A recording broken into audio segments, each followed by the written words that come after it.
Good evening. This is the special meeting of the Oakley City Council. This meeting is called to order at 5:30, and I request the clerk to please call roll call. Councilmember Shaw? Here. Councilmember Williams? Here. Vice Mayor Meadows? Here. Mayor Henderson? Here. And Councilmember Fuller is absent. Would everybody please rise and we'll do the Pledge of Allegiance.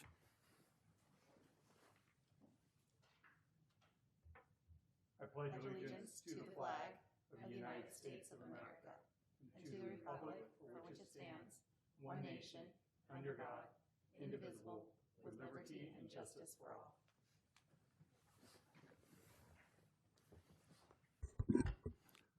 Public comment. I don't see anybody in the audience, and we did not receive any public comment for this special meeting.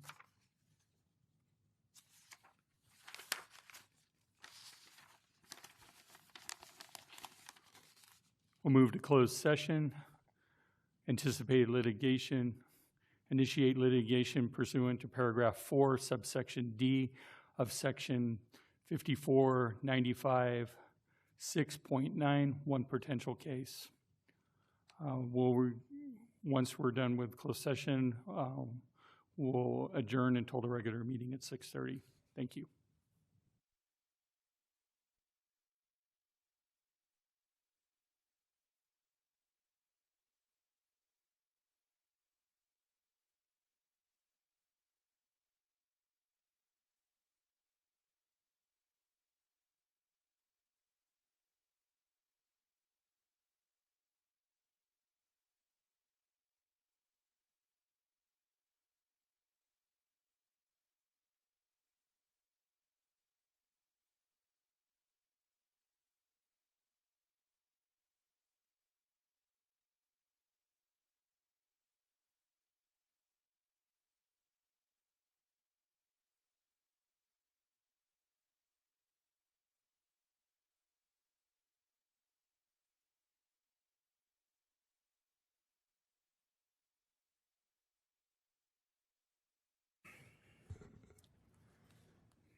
Good evening. This is the regular joint meeting of the Oakley City Council. The Oakley City Council acting as the successor agency for the Oakley Redevelopment Agency and a special meeting of the Oakley Public Finance Authority. This meeting is called to order at 6:30.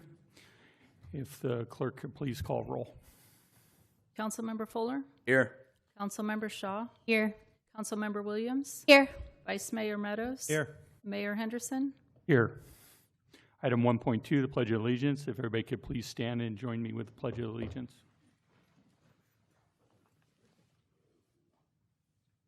I pledge allegiance to the flag of the United States of America and to the republic for which it stands, one nation, under God, indivisible, with liberty and justice for all.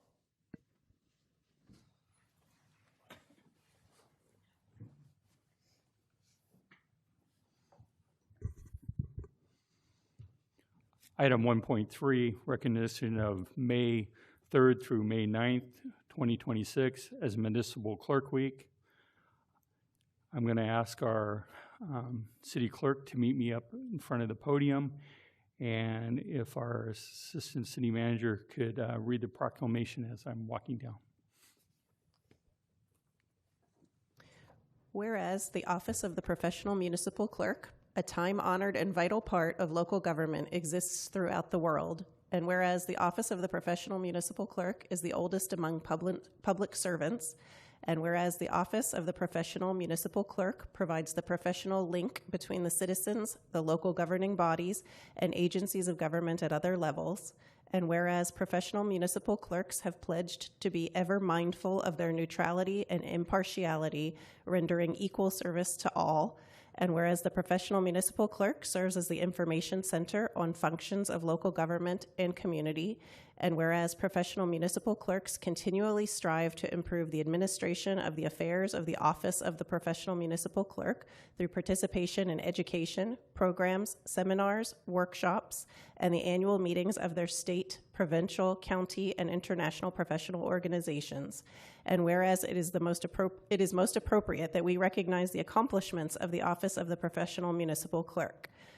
Now therefore be it resolved that Hugh Henderson, Mayor of the City of Oakley, along with the members of the Oakley City Council, do hereby proclaim the week of May 3rd through May 9th, 2026 as Professional Municipal Clerks Week, and further extend appreciation to our professional municipal clerk and to all professional municipal clerks for the vital services they perform and their exemplary dedication to the communities they represent.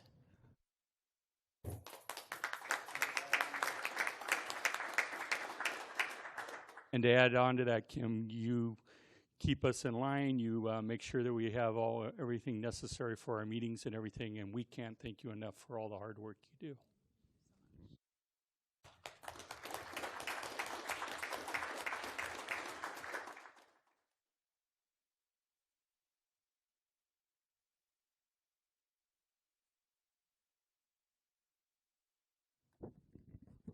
Hello. I just want to say thank you to the mayor and the council members for this recognition. I really do appreciate it. While I'm the one here accepting it, it really is the whole team that deserves this. So I do want to say thank you to Diana and Leslie, who aren't here tonight, for their support and the hard work that they do. I certainly can't do it without them. So thank you to all of you. Congratulations.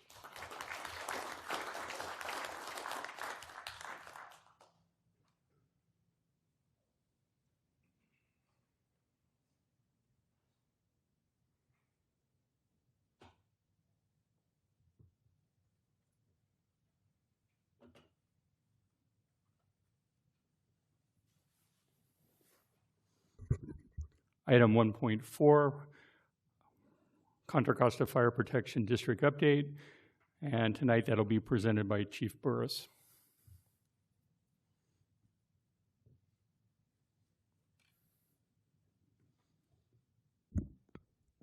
Good evening, mayor and council members.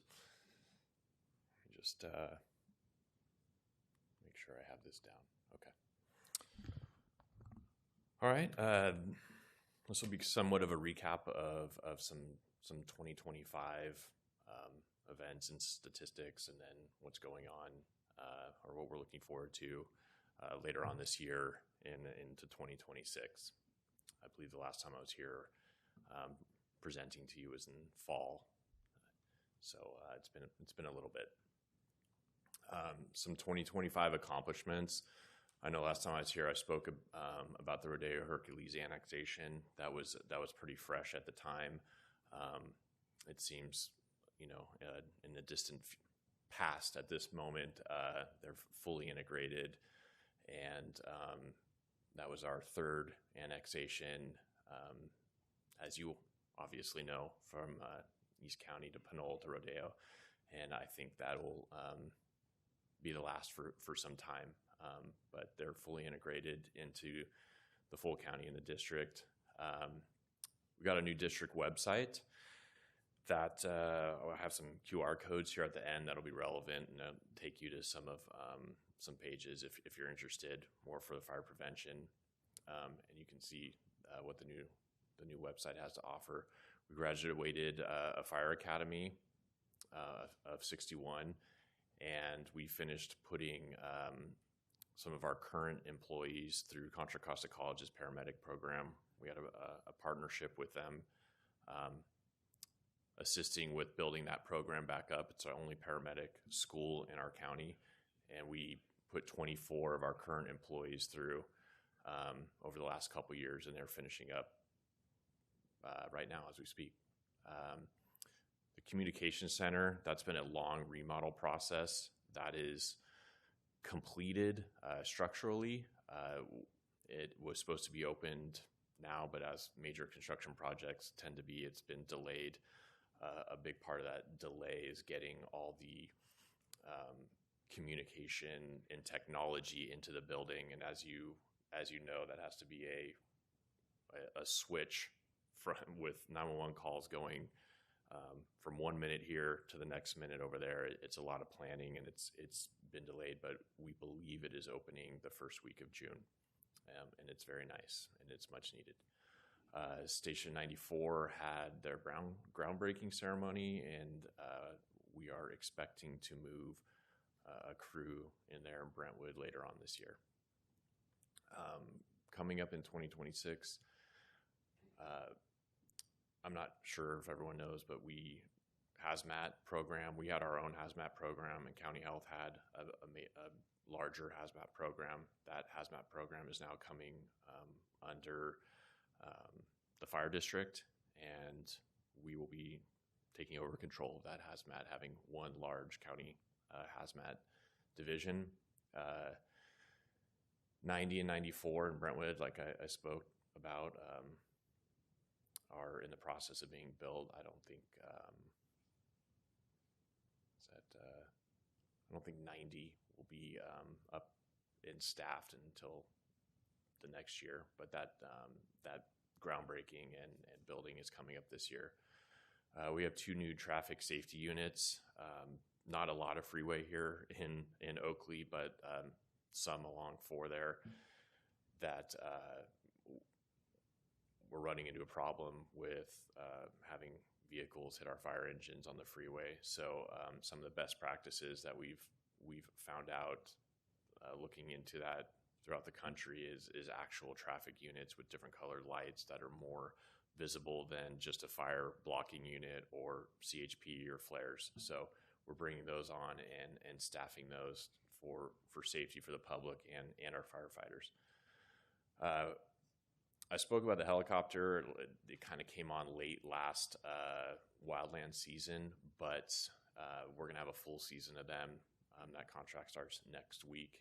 And so somewhat of a dry winter, potentially an early wildland season, we'll start getting aerial support, further bolstering our wildland capabilities with Crew 12 that's out here, our hand crew, and now aerial firefighting.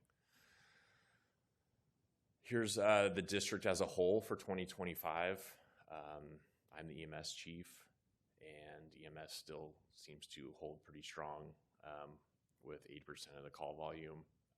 It's a large call volume though, so while 3.5% for fires and 14 for others, when you're talking about 130,000 plus calls for service, that's still quite a bit of those other types of calls. So we're adding hazmat and helicopters and wildland, so we continue to deal with all hazards here in the Contra Costa Fire. In Oakley, here's the first couple months. The call volume tends to be, I looked back, I ran March's numbers before I came to, and there's 360 calls in March. There doesn't seem to be any major surprises or fluctuations month to month with Oakley. So fairly consistent with the rest of the county and how those calls are divided up here in Oakley.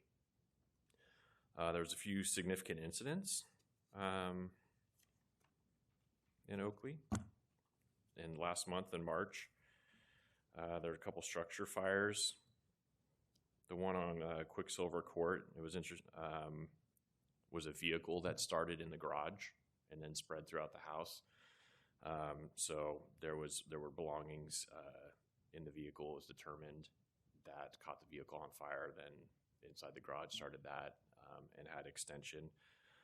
Our crews had complete knockdown on that fire within 9 minutes of arriving at the first unit arriving at scene. The one on Michelle Lane also started in the garage, but more so in the walls by the refrigerator.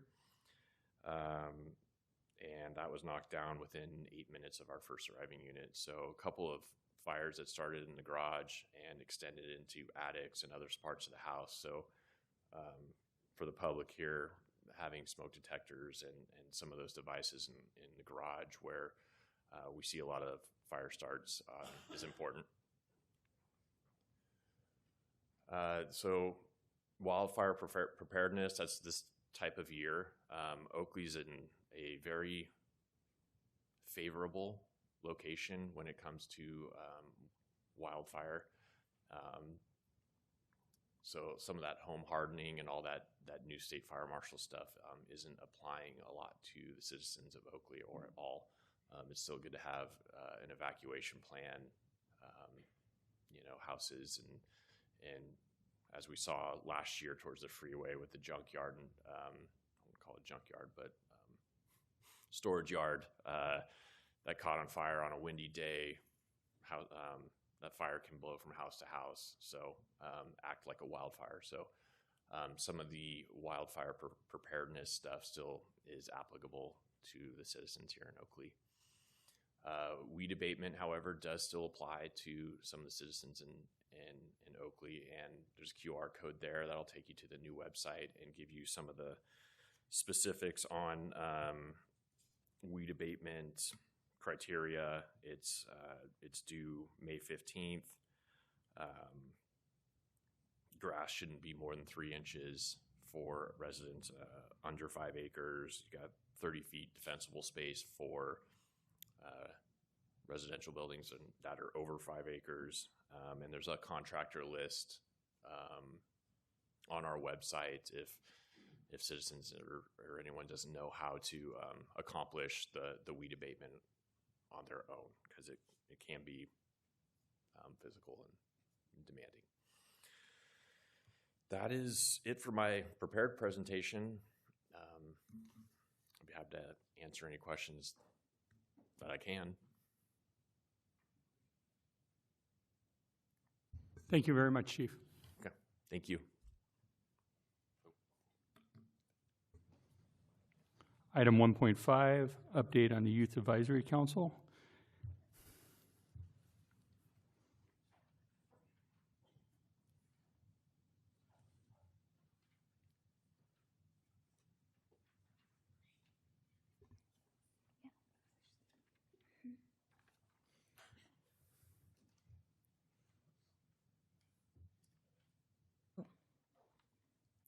Good evening, Oakley City Council. My name is Alicia O'Leary, and I am the staff advisor for the Oakley Youth Advisory Council, also known as OYAC. Today, we'll be presenting on what OYAC does and what we have been up to this past year. The Oakley Youth Advisory Council is a council of youth representatives that help plan and attend events in the City of Oakley for youth and their families and advise the City of Oakley on policies that pertain to our youth community. We meet the first Wednesday of each month from August to May at the Recreation Center from 5 p.m. to 6 p.m. The Youth Advisory Council focuses on enriching experiences for youth in ways that influence them using the 40 developmental assets. These assets are values, skills, and experiences that the youth need to develop and grow to be caring, responsible members of the community. On the screen, you will find a list of all our current OEAC members and those who currently hold positions. Our members are students ranging from 6th to 12th grade who live in the City of Oakley. To become a member of OEAC, interested participants can fill out an application and turn it into our advisor. An interview with the council is then scheduled for the next upcoming meeting. Throughout the year, OYAC plans activities to have at city events, such as Heart of Oakley, Movies on Main Street, and the tree lighting. Last year, we offered free Plinko giveaways and glitter tattoos at our booth. One of our favorite events to participate in is the Oakley tree lighting, where we have reindeer food station. 2 additional events that we've had the pleasure to be a part of include Oakley's Memorial Day and Veterans Day ceremonies. For these ceremonies, members have had the opportunity to recite poems, and we brainstormed and created statements honoring these holidays.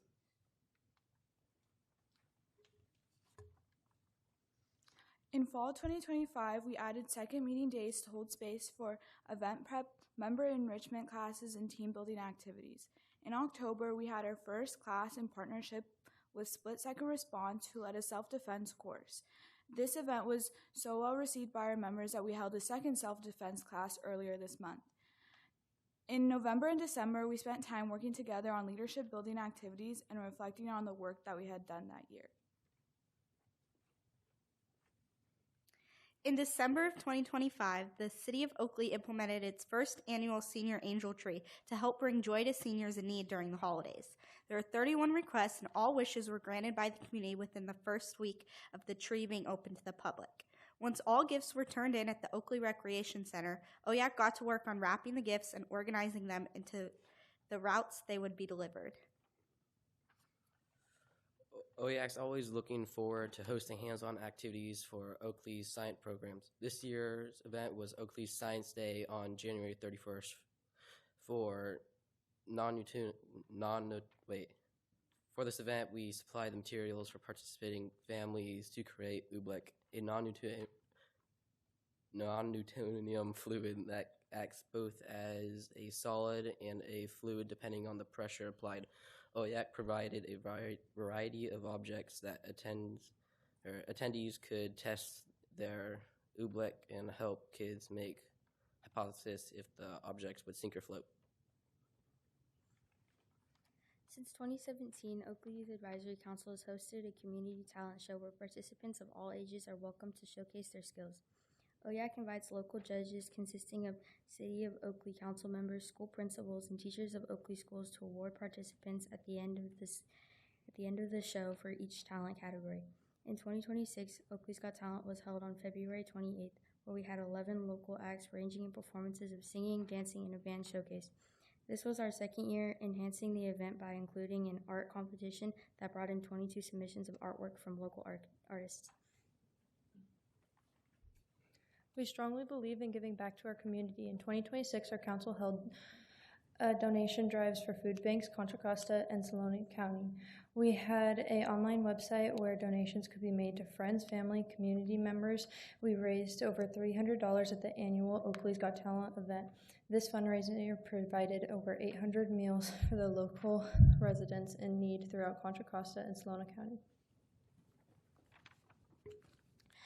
When the City of Oakley hosted the annual Day of Service this year, OYAC hosted one of the community projects. For the second year, we hosted a cleanup site in partnership with Friends of Marsh Creek and Contra Costa Resource Conservation District. During this event at Creekside Park, we had over 50 community members sign up to join us. This year, we brainstormed a new event in partnership with Joybound Pets called Pups in the Park. We invited Oakley's furry friends and their families to Coda Dog Park on April 1st to come and enjoy giveaways, costume contests, and fashion show parades around the park. Joybound Pets came to the event and brought their mobile adoption van along with educational materials for the community about their nonprofit organization. We were able to fundraise over $150 for Joybound Pets through Pups in the Park. On our final slide, we have a list of our spring 2026 upcoming events. On Wednesday, May 6th, we will have our regularly scheduled meeting. On Friday, May 15th, OYAC will be hosting the movie on Main Street. On May 23rd, we will be taking a part in the annual Memorial Day ceremony. Thank you for joining us today and letting us present. If you have any questions, now would be the time.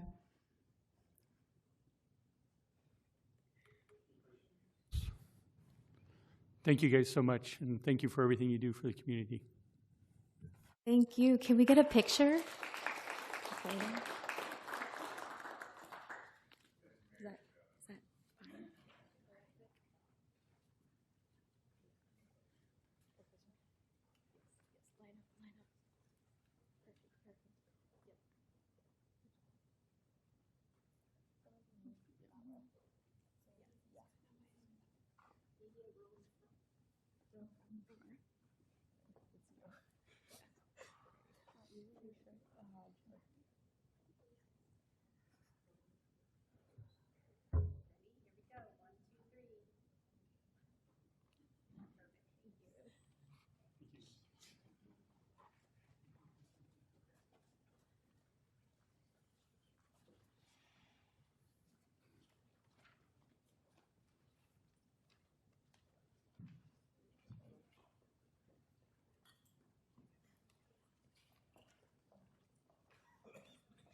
Item 2, public comment. At this time, the public comment can be heard for items that are not on the agenda. I have received a couple online public comments, but no current public comments. If you wish to speak to council, please fill out a blue card that's located in the lobby. There is a 3-minute time limit. The monitor, the time is in front of on the front of the dais. Please refrain from applauding, cheering, booing, or any outbursts so everybody can be heard. Do I have any public comment?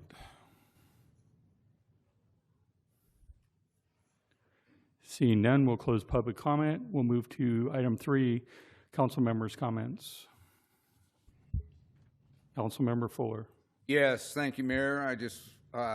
We had a moratorium on data centers, which is in place for 45 days. We're supposed to come back for a vote on May 12th. I've talked to many people who are very anxious to be there and to comment on that and to see the outcome of the vote.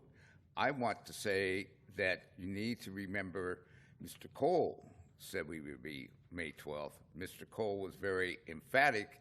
He did not speak for management, but he said there would be one. So we have no commitment from management. Ms. Navarro was here, didn't comment, and the city manager was gone. So all I can say is I'll give you an example how you can get snarked real easy with the later on with the city attorney. But yourself, you need to stay on top of it. Next meeting is May 12th, and I suggest you be here. Make sure it's on the agenda and be ready to comment.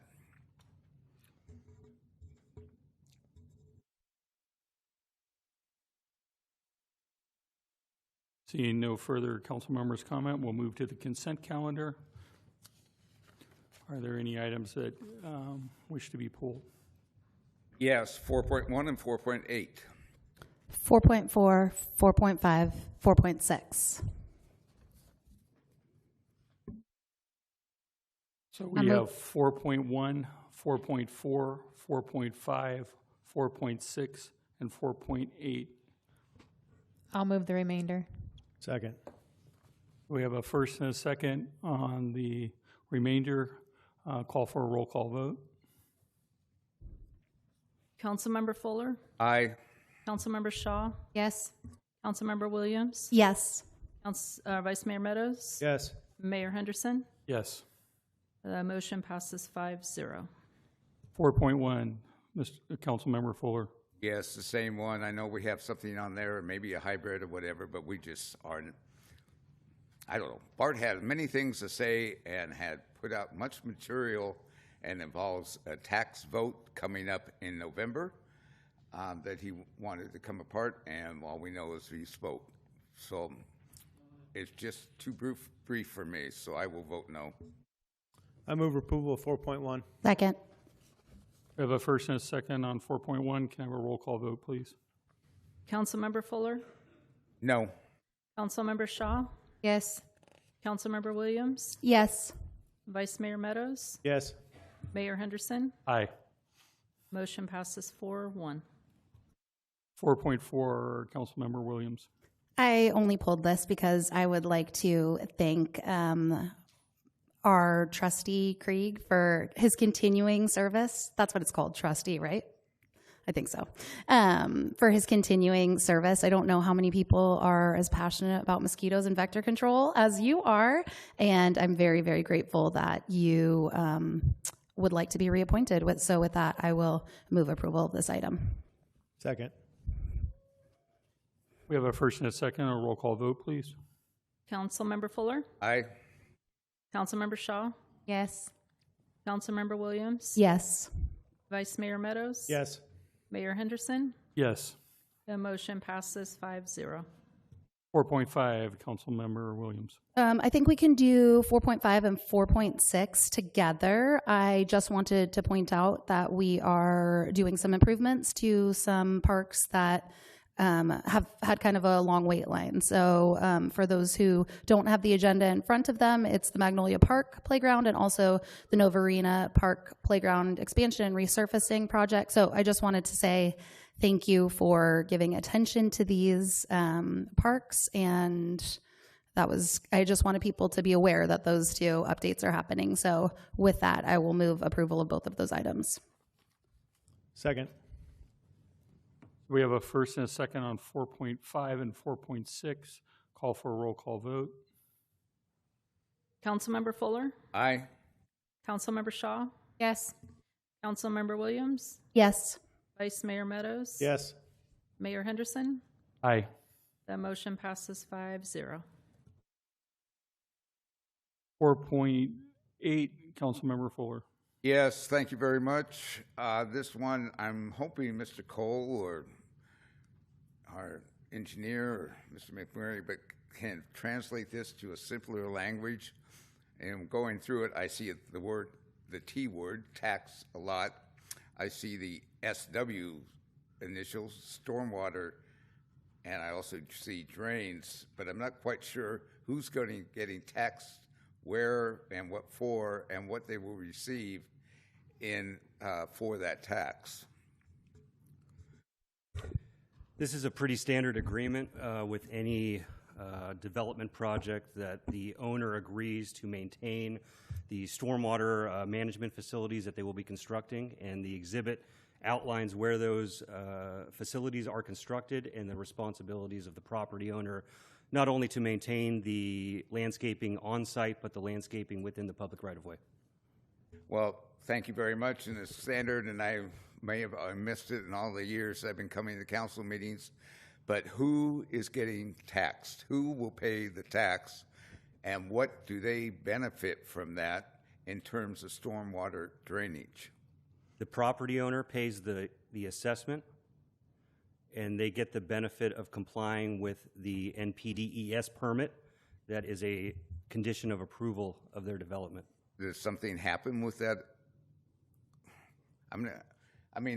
There's stormwater and drainage. So I assume there's stormwater collected, and I assume that it is drained, and I would kind of like to know that little mechanism, be it normal or not normal or a regular agenda item. I would like to know the property owners paying a tax for stormwater drainage, and I'm just curious what the stormwater drainage is. The stormwater is the water that is collected on site that has to be treated and then conveyed to the storm drain system. Okay, and where does it go? It goes through our storm drain system either to basins or to the delta. Goes through what? It goes to storm drain basins, or it can go to the delta, Marsh Creek. And where does it go in this one? I'm not exactly 100% sure on that. We could get you that answer at a future meeting. Okay, well, I'm curious if we use percolation still. My understanding is we use percolation for drain water that empties through the San Joaquin River, which kind of places in a flood situation when the river rises, but that's nothing else. That's something entirely different. So I will go ahead and approve this item. We have a first. We're looking for a second. Second. We have a first and a second. Roll call vote, please. Councilmember Fuller, Aye. Councilmember Shaw, Yes. Councilmember Williams, Yes. Vice Mayor Meadows, Yes. Mayor Henderson. Yes. The motion passes 5-0. Item 5, public hearings. Item 5.1, Stone Creek subdivision 9647.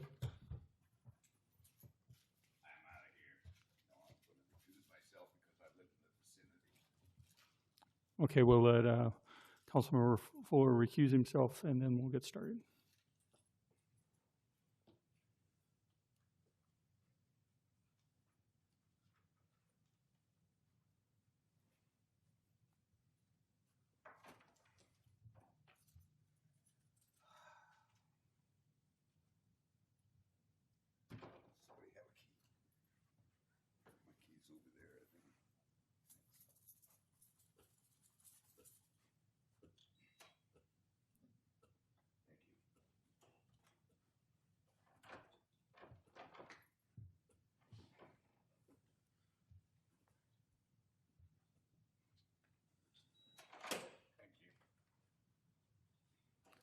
Item 5.1, Stone Creek Subdivision 9647, tentative map 02-23, adoption of resolution of the City Council regarding the application request for approval of the tentative map, initial study, mitigation of negative declaration, and mitigation monitoring and reporting program, APN 033-140-020, 033-140-021, and 033-140-028. And we'll have our senior planner present to us. Thank you. The next item on tonight's agenda is the Stone Creek subdivision. This is an application by Ponderosa Homes requesting approval of a vesting tentative map to subdivide approximately 50.5 acres into 176 single-family residential lots, a 2.4 acre park, a 2.7 acre detention basin, a 1.1 acre 75-foot wide creek setback, and other associated improvements. The project is located on the west side of Sellers Avenue, approximately half a mile north of Delta Road and 1 mile south of East Cypress Road, located southwest of the intersection of Kings Canyon Way and Sierra Trail Road. Surrounding existing uses include single-family residences to the north, single-family residence and agricultural uses to the east across Sellers Avenue, located in unincorporated Contra Costa County, as well as to the south, and a single-family residential neighborhood to the west. Marsh Creek and the associated Marsh Creek Regional Trail are located along the western project site boundary between the project site and the residences. A little background, in November 2005, City Council approved a rezone from A2 to P1 and a vesting tentative map for 176 lots. In 2006, the site was graded in preparation for the development. The project did not move forward and the previous map expired. The new project was submitted to comply with standards at the time of review. Land use designation. The current site has 2 general plan designations, RL, residential low, and RV, residential very low. The zoning is P1 that was previously approved in 2005. The P1 district allows for a diversification in the development and ensures compatibility with surrounding uses and with the general plan. The overall project density is about 3.5 dwelling units per acre.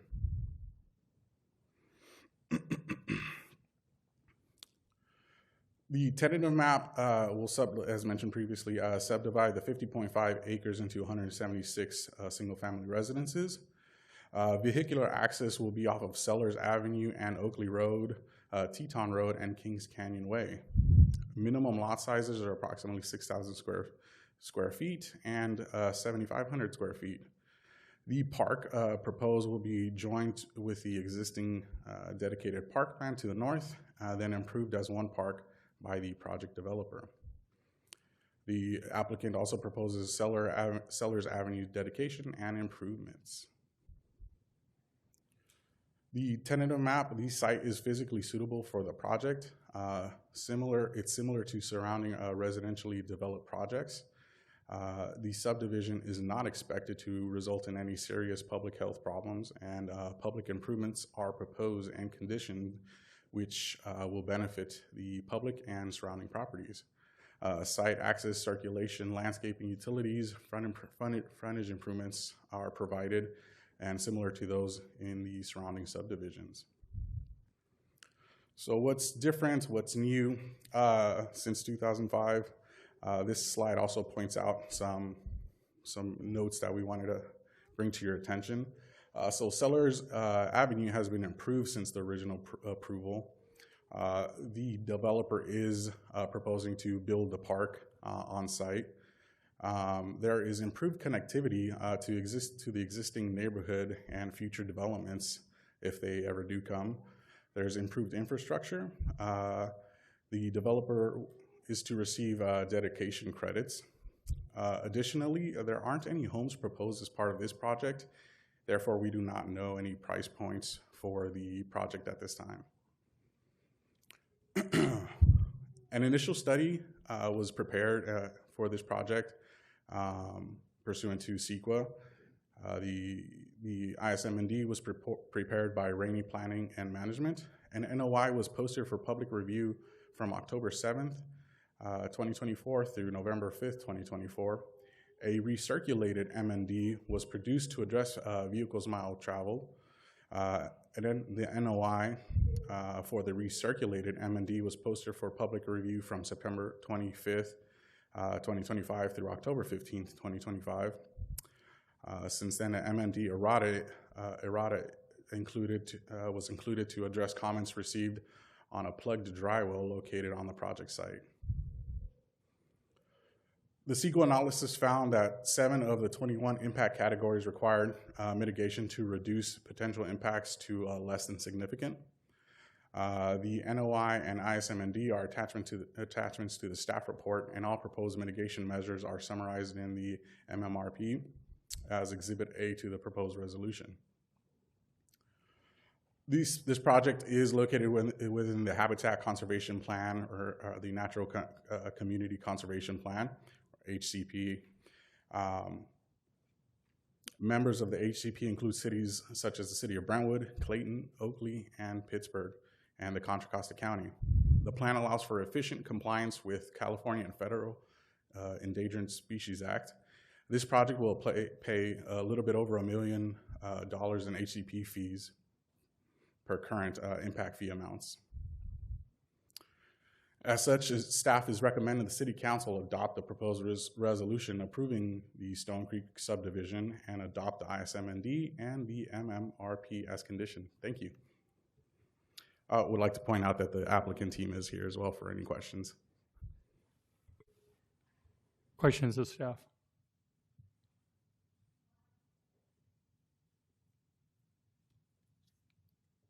Seeing no questions, we'll open the public hearing. I do have one public speaker submitted. If anybody else would like to speak on this item, please fill out a blue card. And time limit will be 3 minutes. The first speaker for public comment will be Pat Furlong.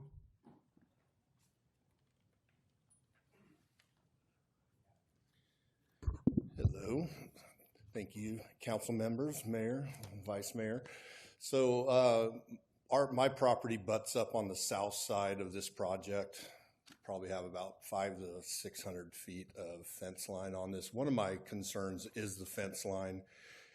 And I was hoping that we could require a block wall or fence down this property line to mitigate the liability on our side, or release the liability for any fences in the future. Another one of my concerns is traffic. I know that the Laurel extension won't be done for many years, so I was hoping that we could require something for the Delta Road Main Street intersection with a light or something, because it's pretty bad up there. And my other concern was the infrastructure, the utilities on this project, and if they're going to be sized to pick up anything that might get built in the future on our parcel. And that's about it. Thank you. Any other public comments?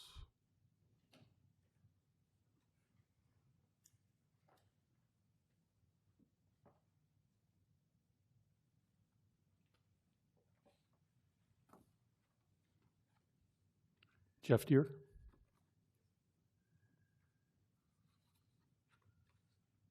Thank you, Mayor Henderson, members of the Oakley City Council. My name is Jeff Schrader. I represent Ponderosa Homes. It's been a long road. We got this project approved in 2005, started developing it in 2006, and the Great Recession came on and basically erased it from economic feasibility for quite some time. We actually ended up selling the project at tax carryback for 2008. A lot of people took advantage of those opportunities to recoup some money when things were really hard. And the seller offered us a right to buy it back when he wanted to go back to market. And so we did, because we like the project and we think it's a great opportunity to build lots in this area of Oakley. They're larger lots than a lot of other projects have been approved recently. It brings a park to the community, Sellers Road improvements. The map was extended multiple times until it couldn't be extended anymore. So we had to come back in and prepare a new map. Standards had changed. The biggest changes on that map were probably we had lots backing to the creek.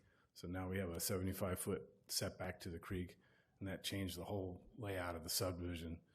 Other than that, it's pretty much the same as it was before. I think it's a great add to the community.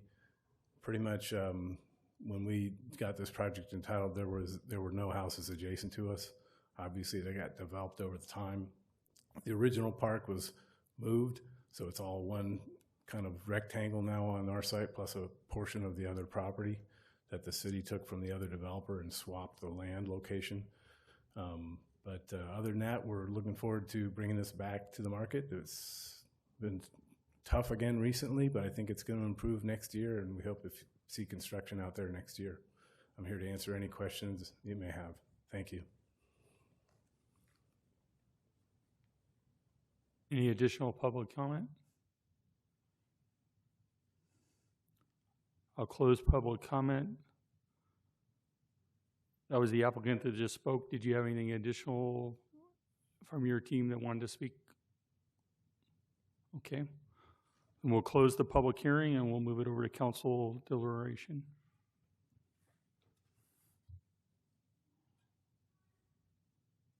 Council, Vice Mayor Meadows. So mine's more questions right now. So the questions that Mr. Farlong asked, is there answers for that? Fencing? For the fencing, I believe I'll have to defer to the applicant. I'll have to request that the applicant team come up for that question. As far as the traffic signal, I believe there is a CIP project in the works for a signal at Delta Road in Maine. So that I believe that is in the works. And that would be in 26, 27? Our engineer shaking her head, yes.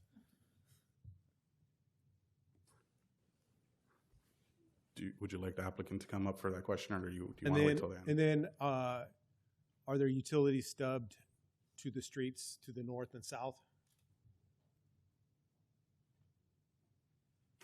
Maybe the applicant would want to come up and say that. Yeah, I think I'll defer. Maybe they're shaking their head, yes, but. Thanks, sir. Thank you. As far as the wall is concerned, I don't believe that City of Oakley has a standard for having a masonry wall separating neighborhoods. You do have pretty high standards with steel posts for your fences to make them stand up a lot longer, and we would not propose to build a masonry wall along the property line. It's a pretty expensive proposal. So will those homeowners be responsible for the full fence? It's a good neighbor fence like anywhere else. Everybody shares the fences. Because all those ag properties that have, hundreds of feet of fencing button up to their property, it shouldn't be their responsibility.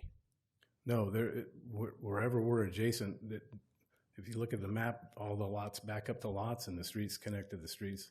All the utilities are designed to feed the future. Can you pull the map, properties, please? I mean, it looks like you have a few lots, 3 lots on the north, and you've got, what, 9? It looks like 9, 10 lots on the, or whatever, on the south.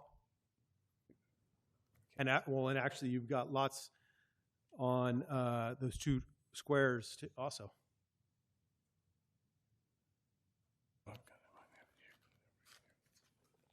So right there, the southwest corner, the southeast corner, the south along south of D Street, and then north of the storm drain basin and lots 18, 19, and 20.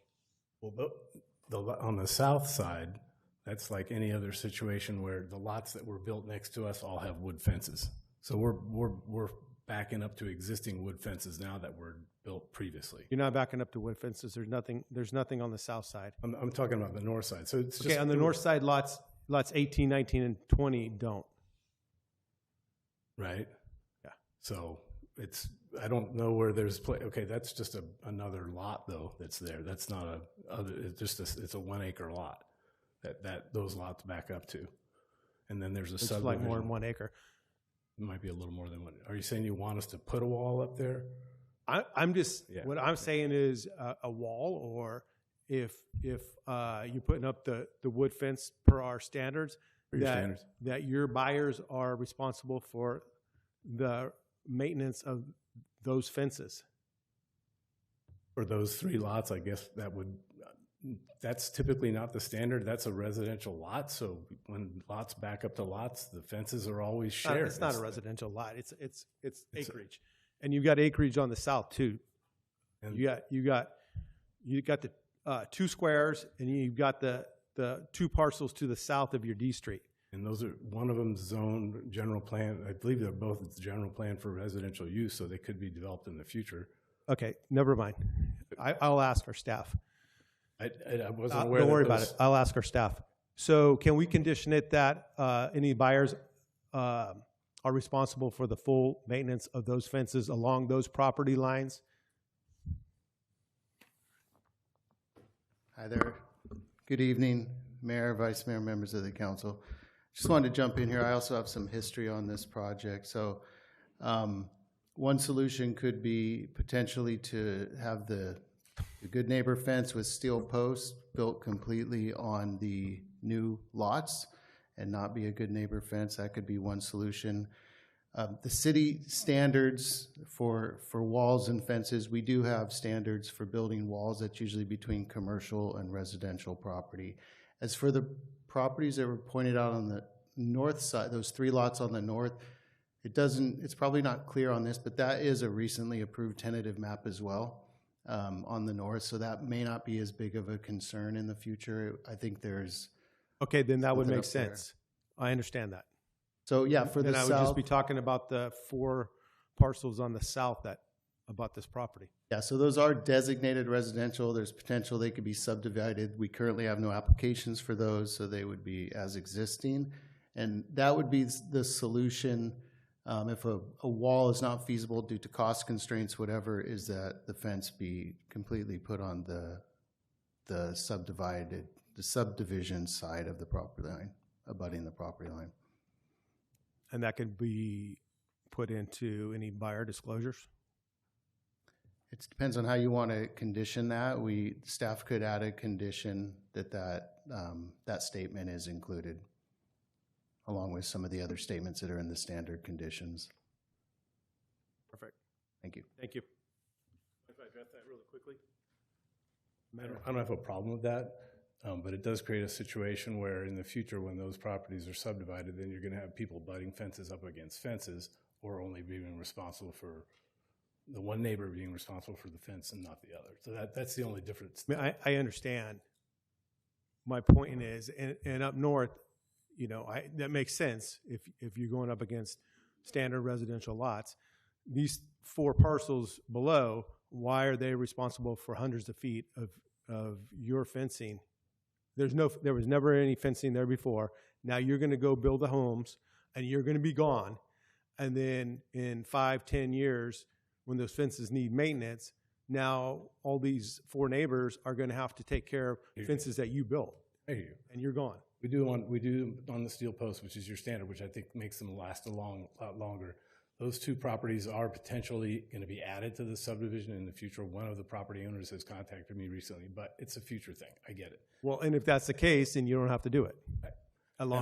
For those. Yeah. And then also, too, I just wanted to confirm that utilities are stubbed to the south for future development. Perfect. Thank you. It's the south and the east and the west. Yeah. Thank you. And just another point that should be made about this project is somewhat unique because it has a stormwater basin with a pump station and a sewer pump station because the utilities that feed this subdivision were not designed to accommodate it. So we're having to construct a pretty expensive project there on its own. It's an unusual burden on this subdivision, but that's just the way it is. And then if anybody connects into those systems, they'll reimburse you. I believe we're going to be able to put a benefit district together for the 3 properties that could utilize those facilities in the future. Right. Thank you. Councilmember Shaw. Thank you. I just wanted to talk about the park, and I think this might be kind of an applicant thing as well. So I know that well, first I want to thank you for moving the lots that were right up against Marsh Creek Trail. I think it's a much better design, just personally. And I did want to mention that we did just talk about the light at Delta and Main, so happy that we can have an answer for that. But the park, so approximately, and this is rough numbers, about 2/3 of that park is on this property, and then we have some city-owned, you had mentioned it, from Meritage. So, and I know that you're doing design and build of the park. Is there a way that we can work with the city and those funds and make sure it's a 100% cohesively designed park, if approved? Yes, that's one of the changes that occurred over the last 20 years. The original park had a stretch that ran along behind the existing Hawkeye subdivision along the creek, and that was revised at some point to be lotted out, and that was exchanged for the parcel that's next to us now. So it's all we're going to come back in with a concept park plan. We did that the last time. It comes into Planning Commission, and I'm not sure if it comes to council or not, but it's a concept plan that includes the amenities, including some of the VMT measures that are part of that for bikes. So we'll be back in with that plan for approval for the entire property. The entire, so Yes. the entire, not just your portion of Yeah, it. I both don't want the it city's- piecemealed. Yeah, the city's portion and our portion. All right, I just, I figured that was the case, but I wanted to hear it out loud. And I know the answer, but I have to ask the question, is there any affordable units on this property? No affordable units. Okay, thank you.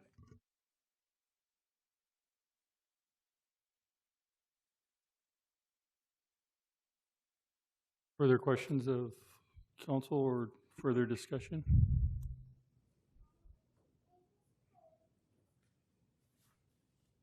Would you like to make a motion? I'll move approval of item 5.1 with the changes to the fences where the good neighbor fences are entirely on the applicant's property, and that there's a disclosure included in the sales package letting the buyers know that they are, for those lots, they are responsible for those fences. Don't worry, they won't read it. But, so that's my motion.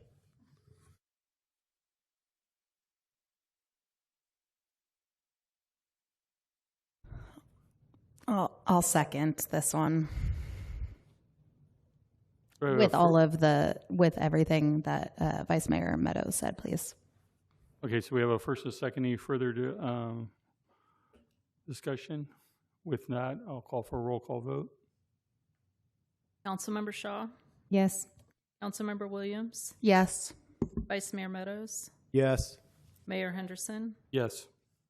The motion passes 4 and 1 recusal.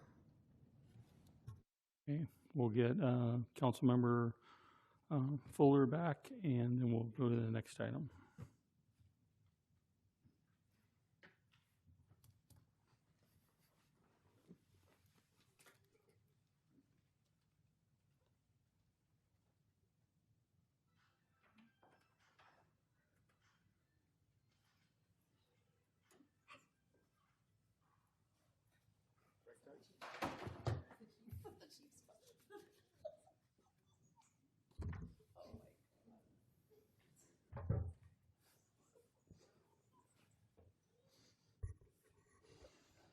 Our next public hearing is 5.2, a zoning text amendment, RZ 26001, adopt an ordinance amending the Oakley Municipal Code, Section 9.1.1102, accessory dwelling units, RZ 26001, and our senior planner.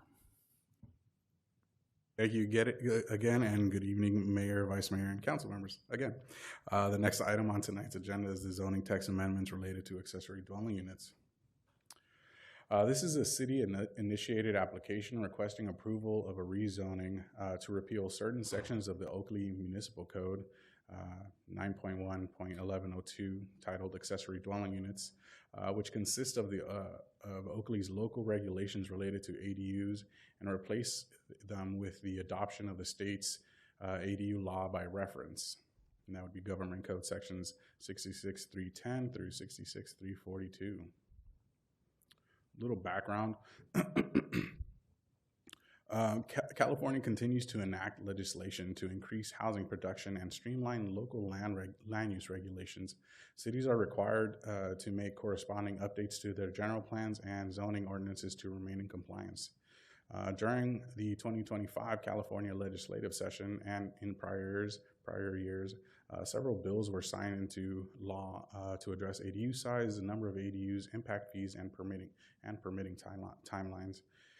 In response to this evolving legal landscape, the proposed amendments demonstrate the city's ongoing efforts to align with state law while ensuring clarity and consistency with local regulations.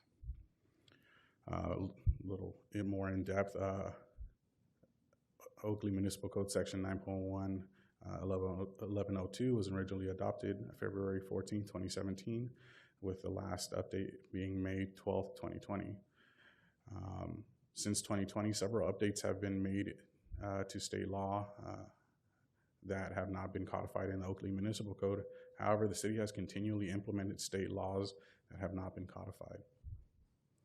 Some zoning text amendments. Staff proposes to repeal sections of the Oakley Municipal Code, which consist of Oakley's local regulations related to ADUs, and replace it with the state's ADU law by reference.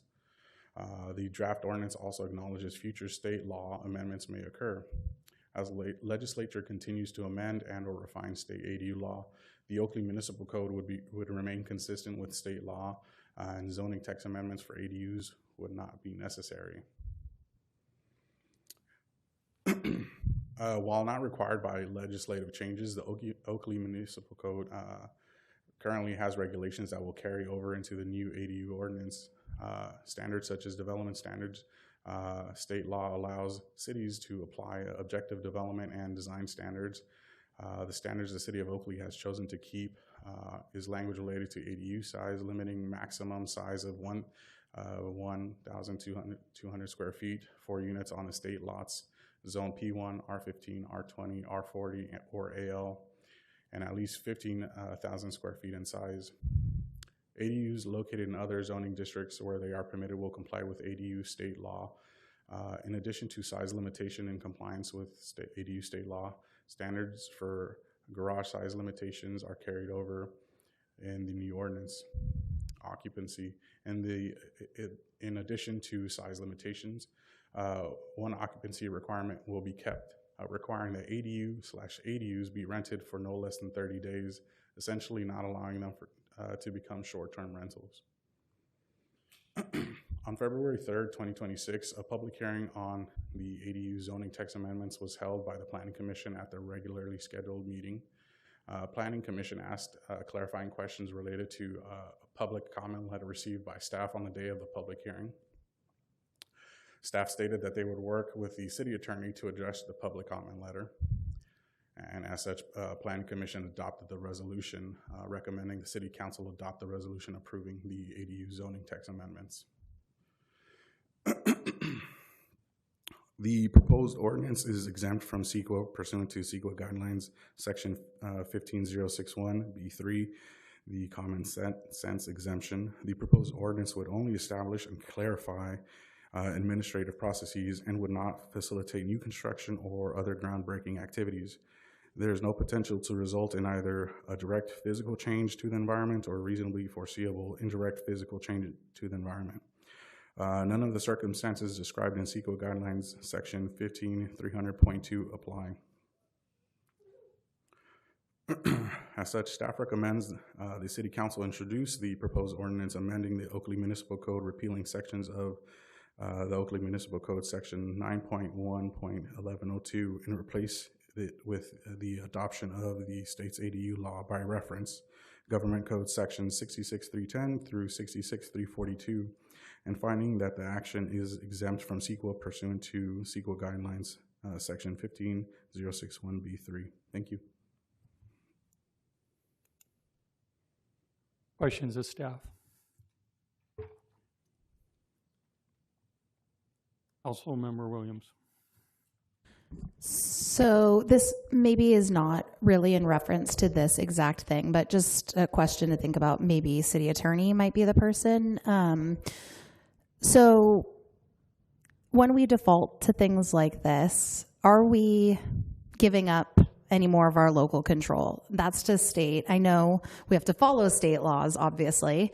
I think for me, I think ADUs are great. They're a good idea, but I definitely sent letters, the impact fees. I mean, every resident we add adds an impact. So I don't like when the state takes away some of those abilities that the cities have to mitigate some of that stuff. So while I realize that we have to be compliant with state law,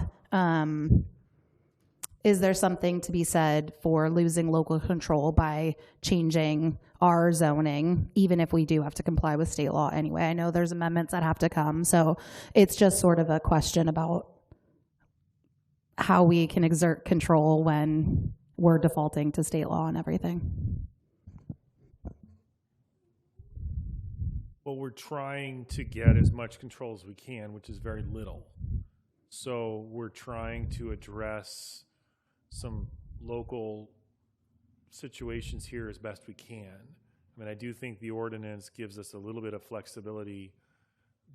We have very little, but it allows our staff to try to get some control over it. But, you know, the past 10 years, and especially the past 5 years, have been really an aggressive effort by the legislature to rein in local control. And the reason they do it is because they perceive, and not necessarily wrongly, that if they don't require state standards that everyone has to follow, then local governments aren't going to increase the stock of housing. That's the fight that we're having. And so we're doing the best we can here by having our own ordinance. I mean, I think, you know, we've outlined some of the specifics where we're trying to get what control we have, but I wish I had a magic wand, but I don't. Okay, that's what I thought the answer was going to be. And I do appreciate the standards that we put in. And I guess I just think as more of these come up, I think we just need to make sure that we're protecting the pieces of it that we can, right? I mean, besides pushing back on our legislation, we've got to be able to do something at the city level. But okay, that was my only question. Thank you. Councilmember Fuller. Yes, the one thing that I'm concerned on is, okay, if it's, as I understand it, if there's an ADU, and I imagine a lot of them are garages, at least in Southern California, a lot of them were garages. Families living in a garage because they had no other housing, but they were living in a garage. I haven't seen many here, but what happens if that garage isn't up to standard, isn't up to our standards? The way I'm hearing it is that it can remain rented out and remain not at standard. Is that correct?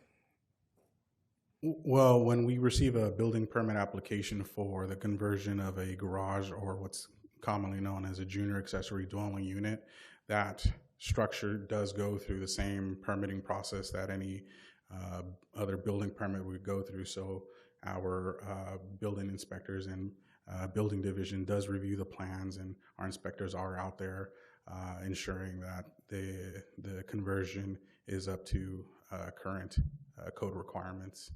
Well, in other words, I'm not quite sure I'm getting the question that I want out. say if somebody in 2015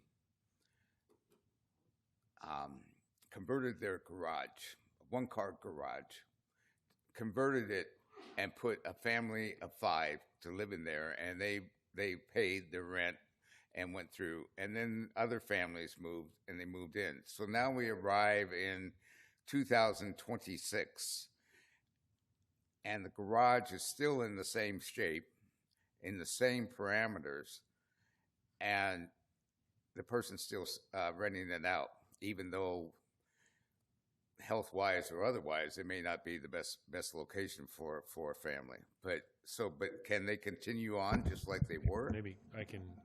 If someone's renting out a garage that's not been properly converted over to a junior ADU, that's a code violation. That we can treat as a code issue. You can't have people living in garages. But to add to that as well, going back to what Councilmember Williams said, there is a lot of state regulation. Once there is a code enforcement case started, there are bills that allow for amnesty and can allow for up to 5 years to get that remedied.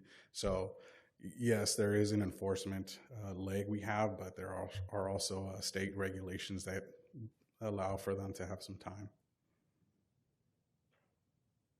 Okay, thank you. I don't see any further questions from the council. I'll open the public hearing and public comment. I have received one public comment card for this item.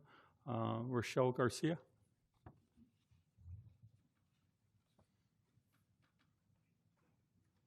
Thank you, City Council.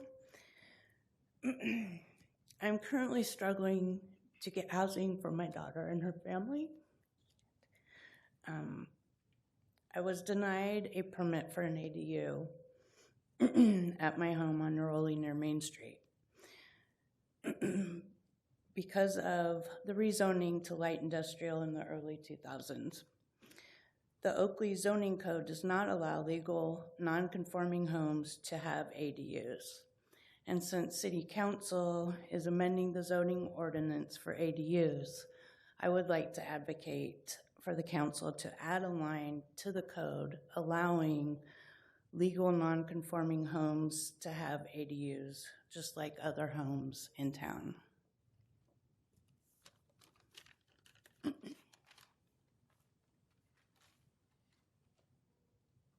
I do not have any further public comments.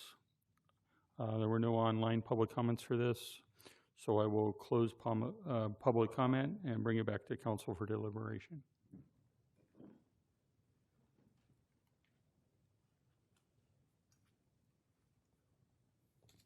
If there's no deliberation, then I'll Councilmember Williams. Is staff able to address that last public comment for us? Yeah, so we do have that non-conforming language that states, you can't expand a non-conformity, or you can continue or maintain it, but and I would have to go back and look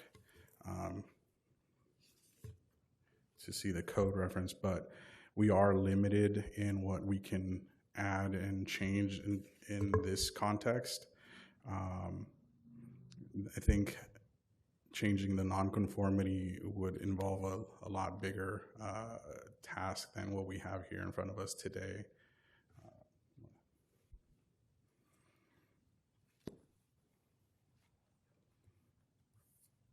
I can expand on that a bit. So the nonconforming uses and structures section of the ordinance is not included in the ADU ordinance in any way. That section does include all of the regulations for legal nonconforming uses and structures, and it does prohibit the enlargement of any sort of legal nonconforming use or structure. In this case, a legal nonconforming home or residence that was in a non-residential zone would be considered a nonconforming use. ADUs are not permitted in that type of situation per the nonconforming use ordinance. Neither is intensification or enlargement.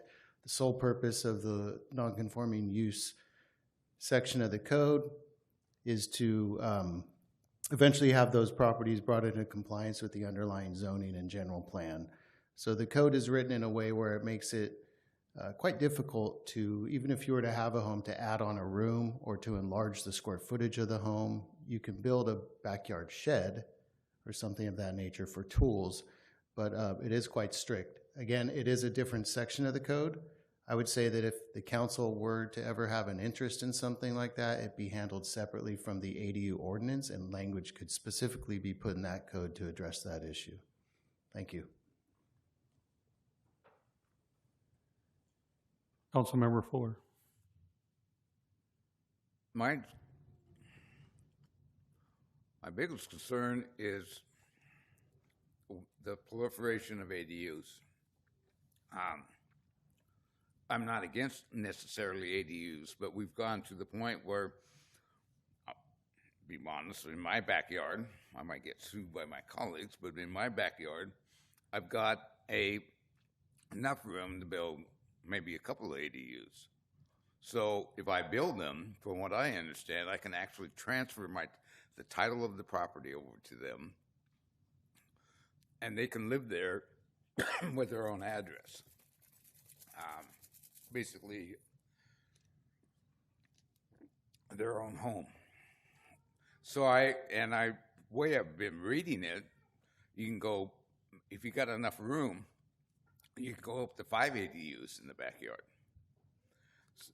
So how are we going to handle all this coming in and ensure that we have safe dwellings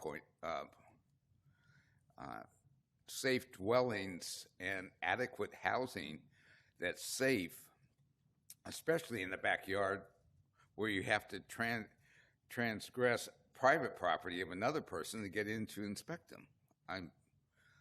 I'm just worried. I don't know.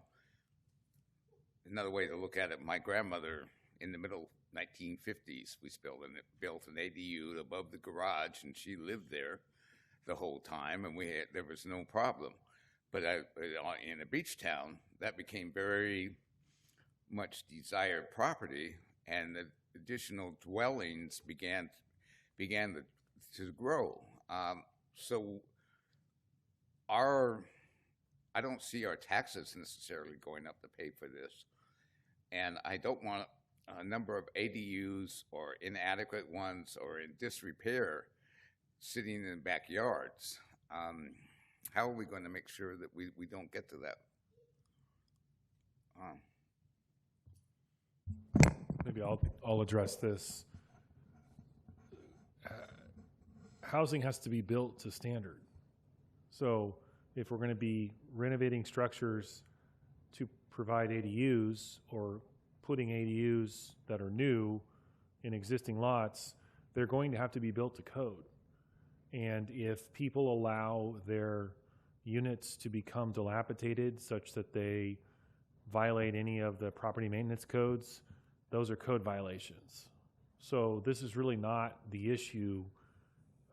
We are required to have these ADUs, the authorization in place, but that doesn't mean people can live in a dilapidated structure.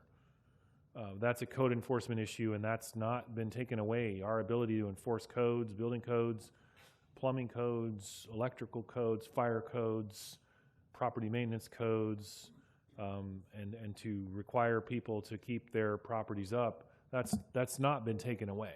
And that really doesn't have anything to do with what we're here tonight to address. I'm sorry, I missed that. Doesn't have anything to do with what? Correct. You seem to be concerned about people having inadequate structures by building structures in their backyards, let's say. That's not, people have to build their structures to code. They have to meet all of the uniform. We just adopted earlier this year the triennial building codes. There's a series of codes. People will have to meet, they're going to have to meet all of those standards. And they'll have to maintain the quality of their building. You know, they can't have dilapidated structures. They can't have electrical issues, plumbing issues. That would become a code enforcement issue. Well, myself, I really can't say that let's put it another way. I was raised with ADUs. My grandmother lived in an ADU. That was the middle 50s. We moved out closer to the beach. Parents bought a house with an ADU attached to helped to make the payment on the house. There were in the beach town. We had a number of people in the maritime industry, so they would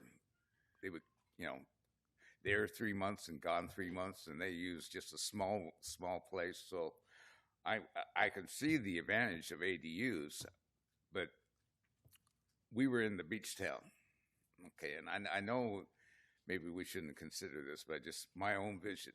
We were in the beach town. We were in the municipality, and the standards were good. If you went north of a certain street, you went into county, and there were a number of ADUs there, but I don't know if they were up to code, and I'm not sure I would ever want to live in one. So that bothers me. But overall, I can see the advantage of ADUs to come about.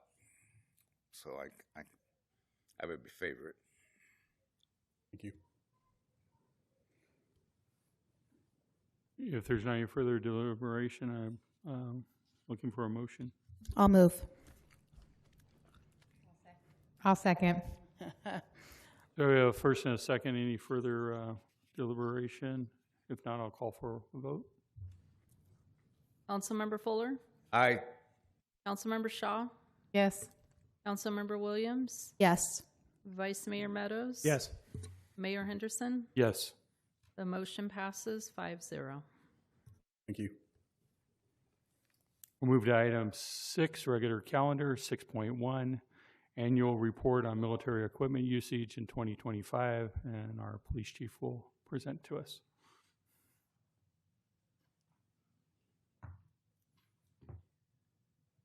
Good evening, Mr. Mayor, Mr. Vice Mayor. This is the time of the year that I report back on our annual usage of military equipment.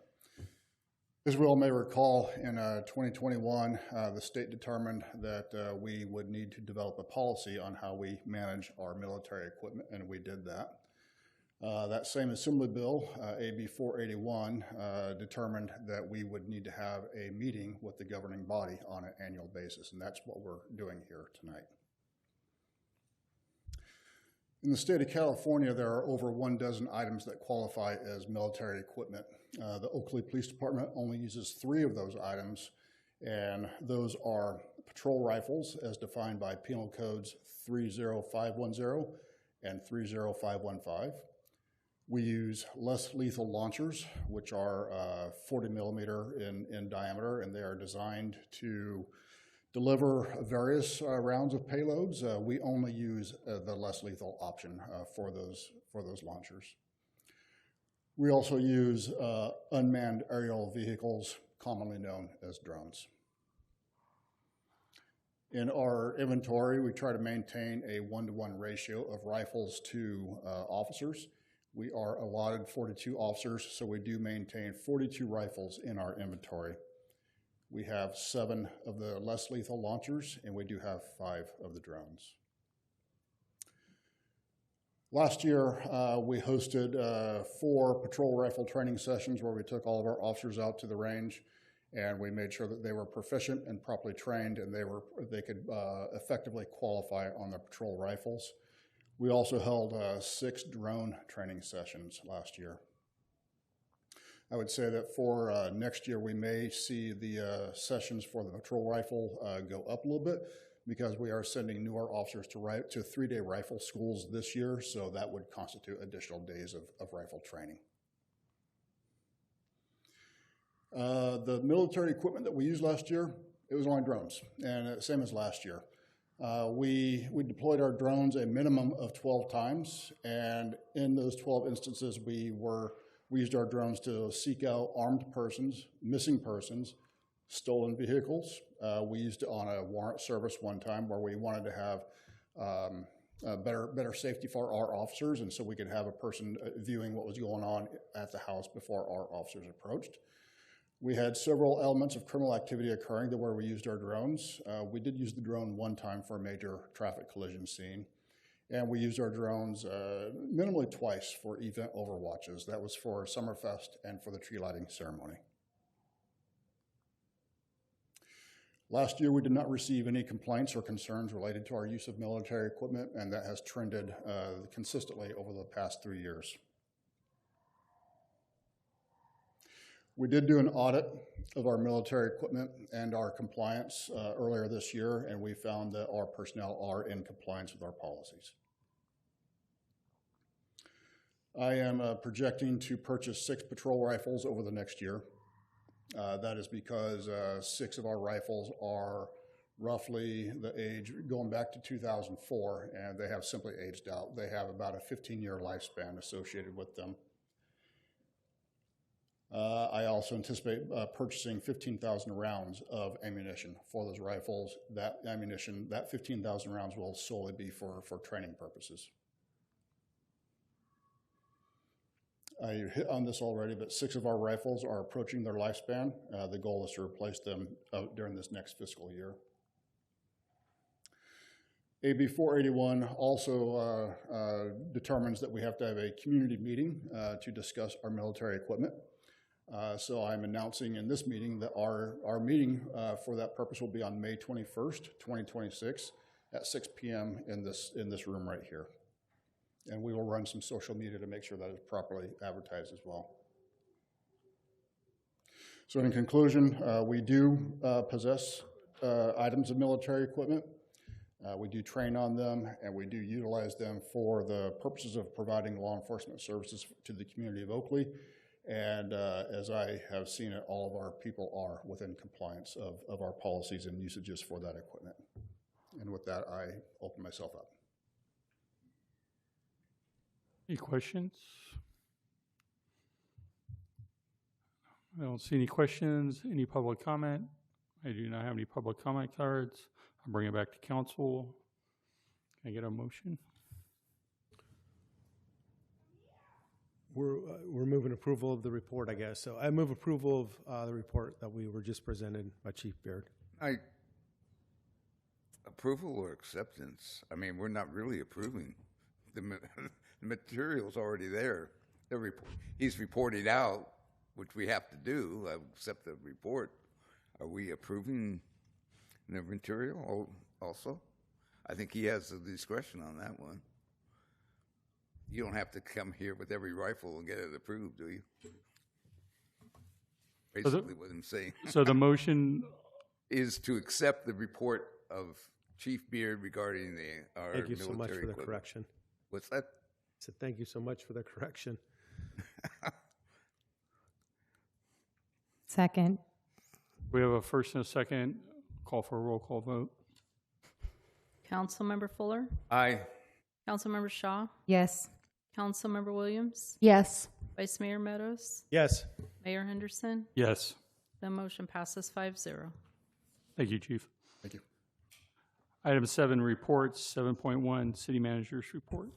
Good evening, Mr. Mayor, Mr. Vice Mayor, members of the City Council. I have one item to report. This Friday, May 1st, we have Friday Night Bites, but we have our first of our series of summer concerts starting up. So that will start at the Civic Center Amphitheater here at 5 p.m. on Friday, May 1st. And that is my only report. Thank you.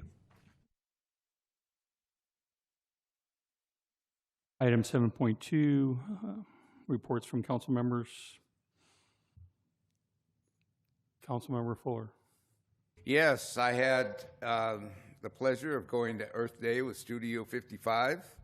It was a pleasant one. Don't worry, the staff served, but they didn't look at me, and they only asked me if I wanted this item, and they moved on. So that was all right. Boston Puritans would have been happy, but at any rate, it was a nice get-together. Mr. Falk, who is not here, really, I don't know, his whole crew there puts out a nice one to come together. And I also attended the budget meeting. And that's the one where it's talking about the snark. And so I got some information, but there's also something else that I'm going to point out. Mr.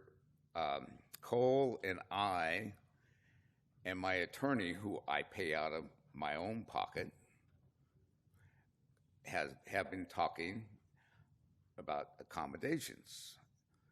And each time he says, we're going to have accommodations. What item is this related to? I'm referring to my report out of what I attended, where I didn't have the necessary you're not talking audio about equipment. a report out. This is not something that is a report out. I didn't attend the meeting? Did I? Was I there? Okay, then you're not, I don't understand. This is for you to discuss items where you report out activities that you attended. So why are we talking about accommodation issues? Okay, first activity was Earth Day on a Tuesday. That was Studio 55. I had lunch. 2 days later, I went to the recreation center where there was a budget presentation. I don't know, but I think that's an activity. During that activity, what was promised, and that was closed captioning, wasn't there. So for 2 hours, I couldn't hear anything, including a new program that the chief of police is putting in, despite my pleas, because I don't think they really believe I have a disability. And it wasn't until an unpleasant situation where finally I was done after being an elected official from District 5 in the city of Oakley, attending a city of Oakley. This is not a report out. This is... Yeah, this is really, it. This is a grievance. I'm going to say, Mayor Henderson. This is not a report out about an activity. Oh, that was my activity. This is not an agendized item. We are talking off an agendized item. No. This needs to stop. Mayor Henderson stood up and was able to reconcile. This is not time to talk about grievances that you had at previous meetings. That's my report out on my activity with the city of Oakley. Councilmember Shaw. All right. So since our last meeting, I attended the California League of Cities board call for the East Bay Division. On the 22nd, I attended the Tri-Delta Transit board meeting where we had a budget conversation, but Councilmember Williams always reports so well on that. On the 23rd, I attended the City Council board retreat. Thank you, staff, for putting that together.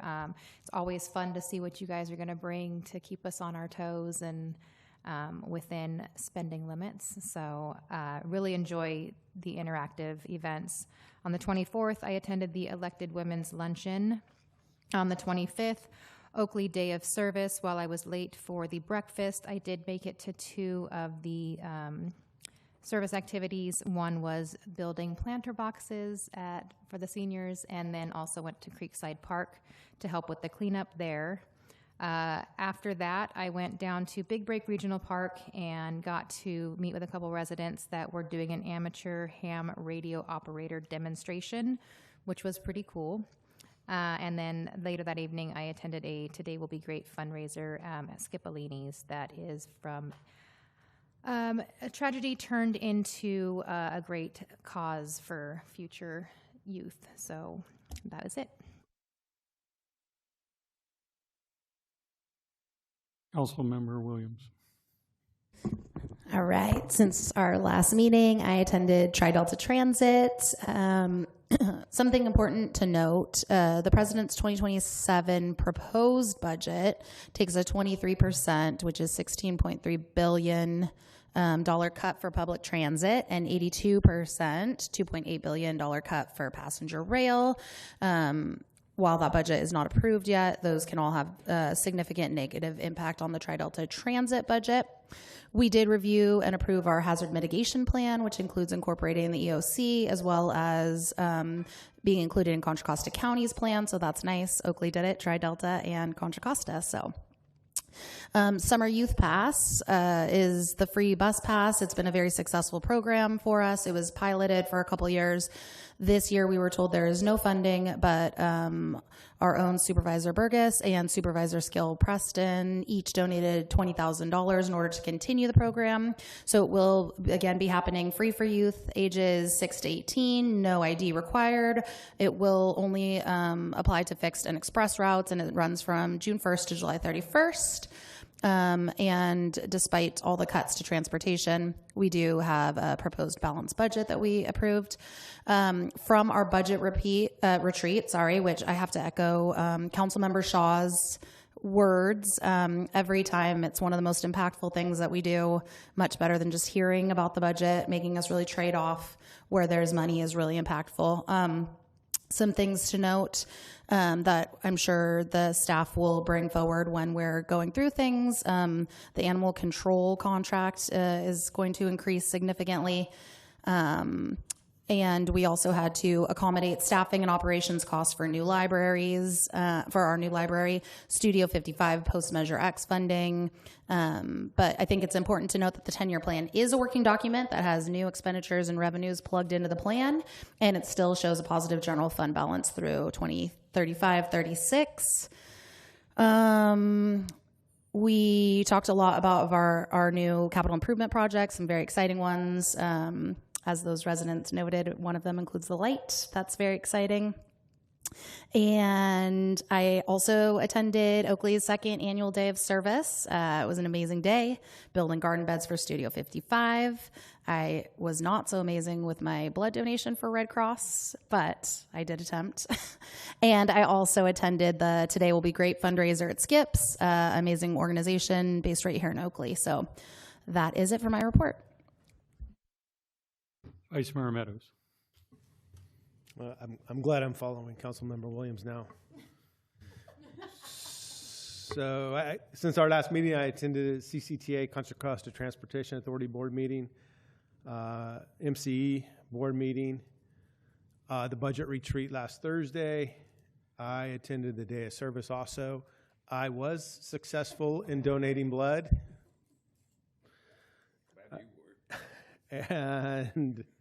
And then I went out to tree planting at a park. And since our last meeting, I remotely watched the Iron House Sanitation District's meeting. Had the honor of going to Freedom High School's Best Bud Talent Show, where they have a program, inclusion program, bringing life skill students and general students together, and it was a great event. Also attended Freedom High School's Falcon Fest, the budget retreat, and I'll jump on everybody else. That budget retreat, I think, is one of our most meaningful meetings we do as we prepare the budget for each year. The day of service, it was nice to see over 100 people there giving back to our community for the day. That evening, I attended and presented at Liberty Union High School's Athletic Hall of Fame, and then yesterday was the East Contra Costa County Habitat Conservancy, and probably the highlight of that was we did our annual audit and our budgets and good. And with that, we'll go to 7.2B, future agenda items. Councilmember Shaw. Yes, sorry, thank you. I know we did a work session on this in the past, and we kind of had some discussion around a lot of our property being accounted for, but in light of what happened today and a plan expiring and coming back forward, I would like to bring inclusionary housing back for a work session comparable to other cities within Contra Costa County, in hopes that we can put something in place to help meet our RENA numbers. And I'll second that.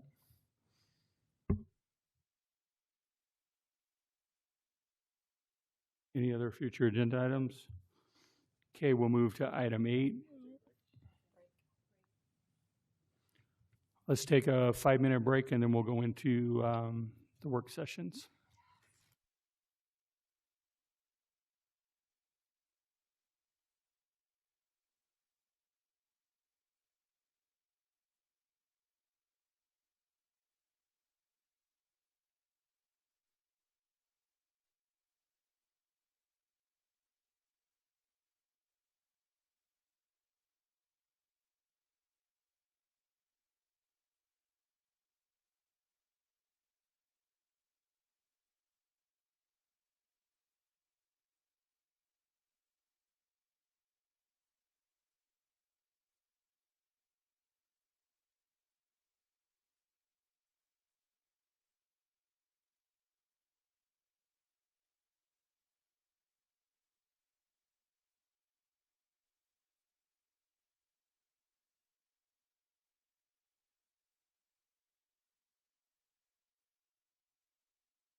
Okay, we'll call the meeting back to order. We're on number 8, work sessions, 8.1, mobile vendor work session.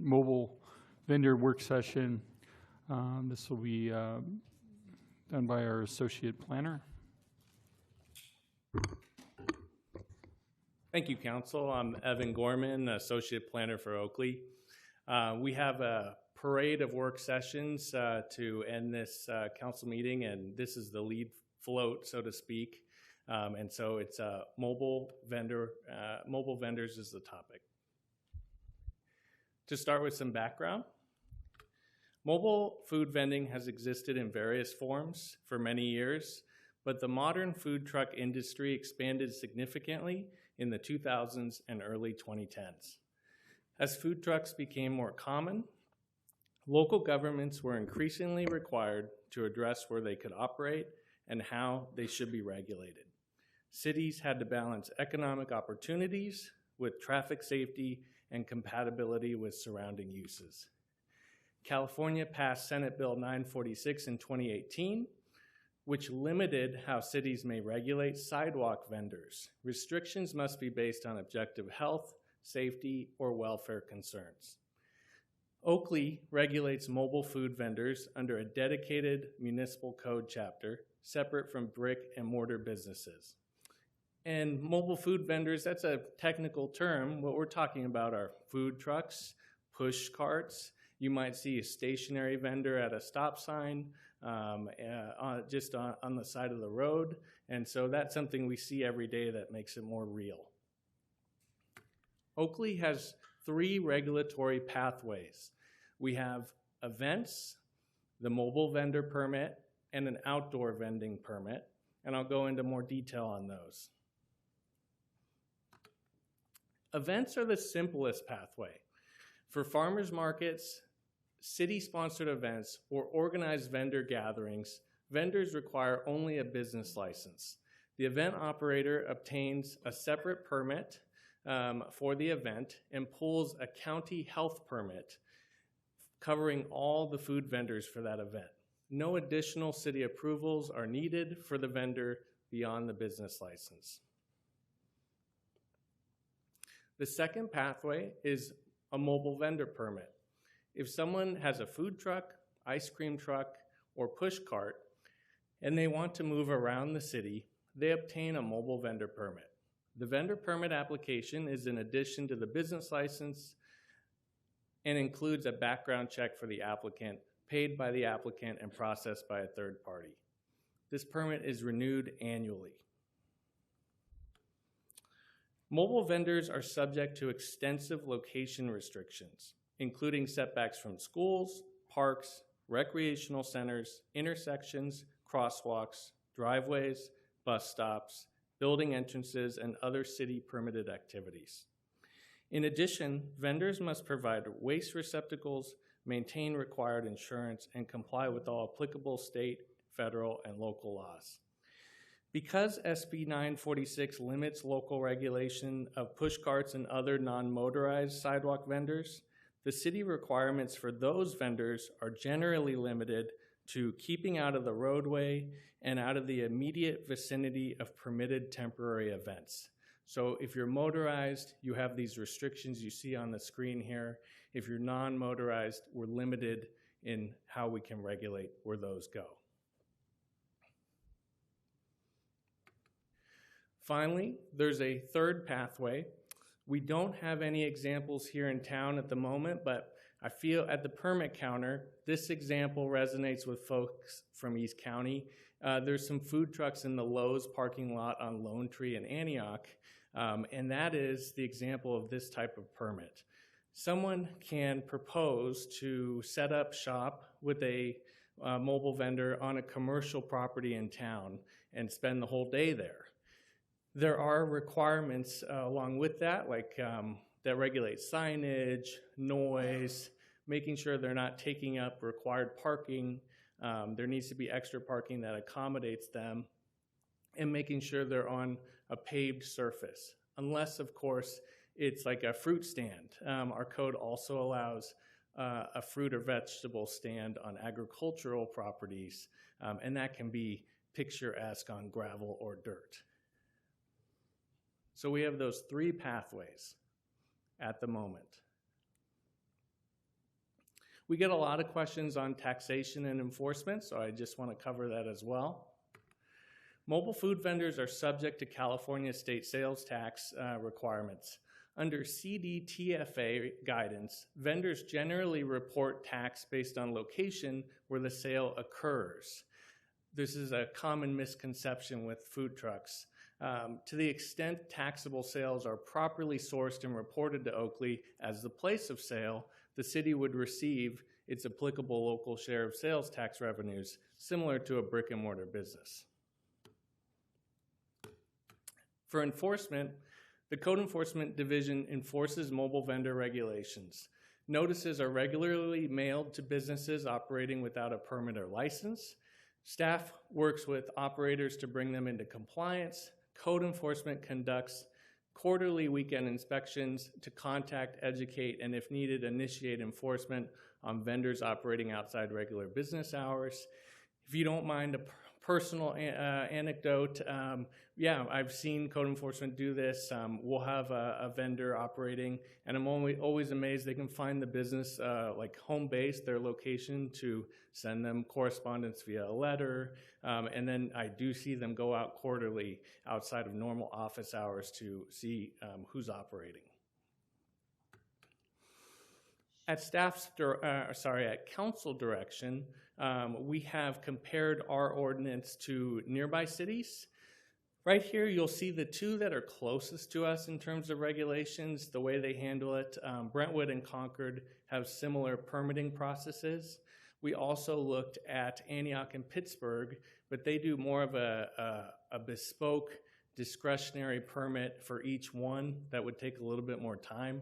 Here, Brentwood and Concord were comparable, except the specific distance regulations are typically different. Here for the park buffer, we have a 300-foot buffer. For instance, Concord has, you're prohibited on streets adjacent to parks.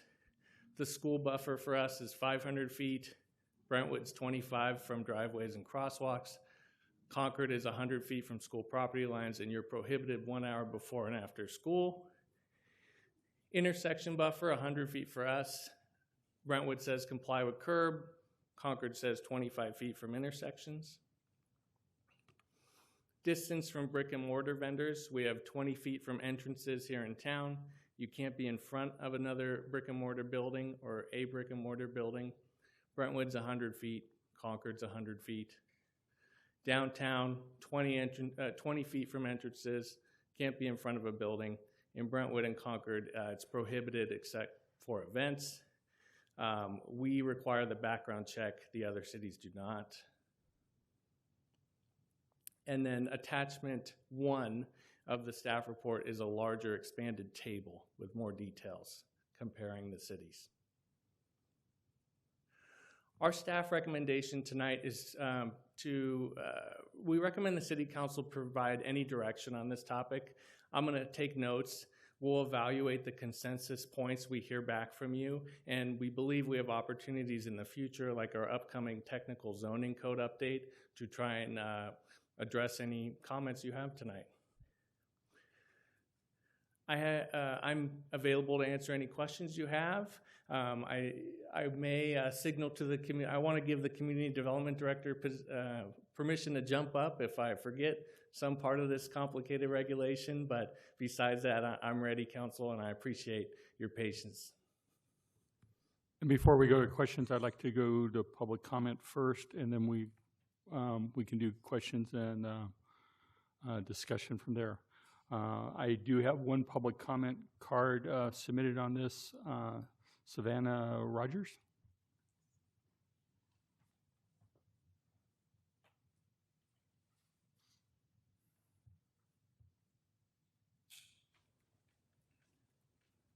Hi, good evening. My name is Savannah, and my significant other owns Fire Spice Caribbean, which used to be a food truck operated in Oakley, but now they are a restaurant in Pittsburgh. And they operated well in Oakley for a while, but they did get paperwork telling them that they had to leave Oakley. And so that was just one business that had to leave Oakley, and they actually used to live in Oakley, and now they moved out of Oakley as well. So we're losing businesses and families because they tried to follow the permits that were available, but there was just so many specific restrictions that they just couldn't abide by here in Oakley. And especially now, we have other businesses like the beer aisle where there's no other business like that here in Oakley, but there's also no food really around there. So for them to have food trucks, it would just be more people, more business coming into Oakley. So to just have more leeway on the food trucks, I think it would bring a lot of business back into Oakley. And just having a little bit more safety, we know what happens when people are drinking on an empty stomach. So to have more food options available, it would just be very helpful to our community. Thanks.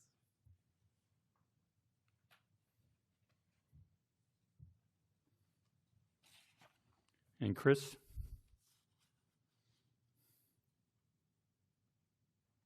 Good evening, Mayor Henderson, Vice Mayor Meadows, and council members. My name's Chris. I happen to be an Oakley resident here as well as a business owner here in the city.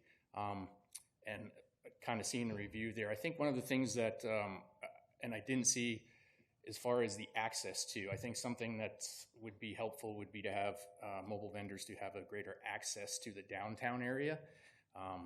That being important because one of the biggest things you get or we get, and as a resident I know personally, is the amount of options. Everybody knows predominantly within this 2.4 miles from Cypress to Big Break, you have an abundance of Mexican restaurants and pizza. It doesn't offer a lot of options. As a business owner here, I constantly hear, yeah, we'd stay, but we're going to Brentwood for dinner, or we're going elsewhere for outside of here. I know that the city's growing, and having something in place where the mobile vendors are allowed to get here, it brings in foot traffic that we normally wouldn't see. A lot of these vendors have their own followers. So we may get people from other cities here. In that, you get eyeballs on what's going on in downtown and how downtown's getting better and improving. It's difficult. I know that the city is improving. I'm in one of your brand new buildings, the Oakley Mercantile. I know there's buildings behind there, but I would use an example of it's not easy just to get a new restaurant in. It took 3 years for Rocky's Chicken to fill the final thing there. So I think food vendors kind of fill that gap. Maybe it's not the permanent solution, but to have the ability to have them down here in some capacity and operate, and of course being fair to the brick and mortars, not bringing in taco trucks and things like that. But to be able to have the ability to distinguish that and say, no, there's too much competition there, or allow for those vendors to be down here and operate. I think it's a benefit. I think fundamentally it's something the city should do as an intern thing to, as the city progresses and builds. There's a need there. And, it's an increase in citizens. What I'd hate to see is the people that keep moving in here not finding options available and going elsewhere. It's really hard to bring those folks back once they come down here and realize there's nothing here. It takes significant things to bring them back down here. So I think it's a great opportunity for the city to explore this, open up and create a little more accessibility for the food vendors. So that was it. Thank you.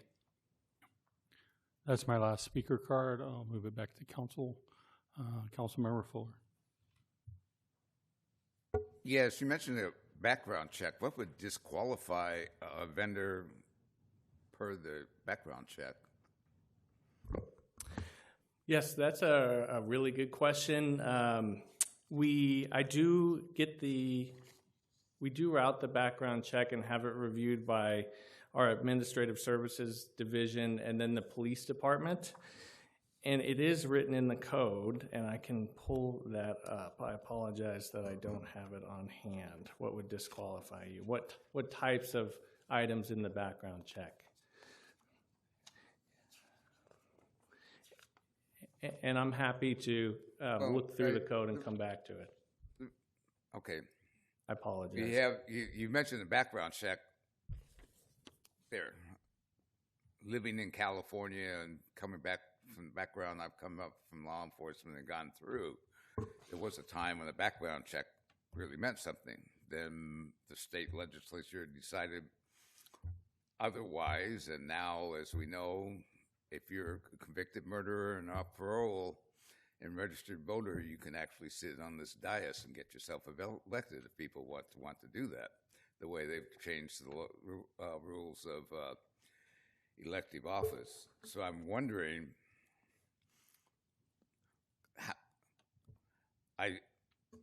unless we have a reason, I mean, okay, if a person's a registered sex offender and they want to go to parks, that I understand. Or still on parole, that I understand. But I'm a little bit dubious about relying on a background check pertaining to a person operating a business out of a vendor truck, because we're rather limited in some ways to actually refuse, at least in my limited legal expertise. But we just can't say, well, you know, he didn't pass a background check. So if we could get some enumerated reasons that are legal and would, you know, be a detriment to the community if they came in, and I'm thinking of registered sex offenders, that would be a difficult one working around parks, you know, so to speak, but something along that line. And have we ever done an economic impact of what vendors do to our brick and mortar businesses? Yeah, I'm not familiar with any recent studies of that from. I would be there. I'd be Something regarding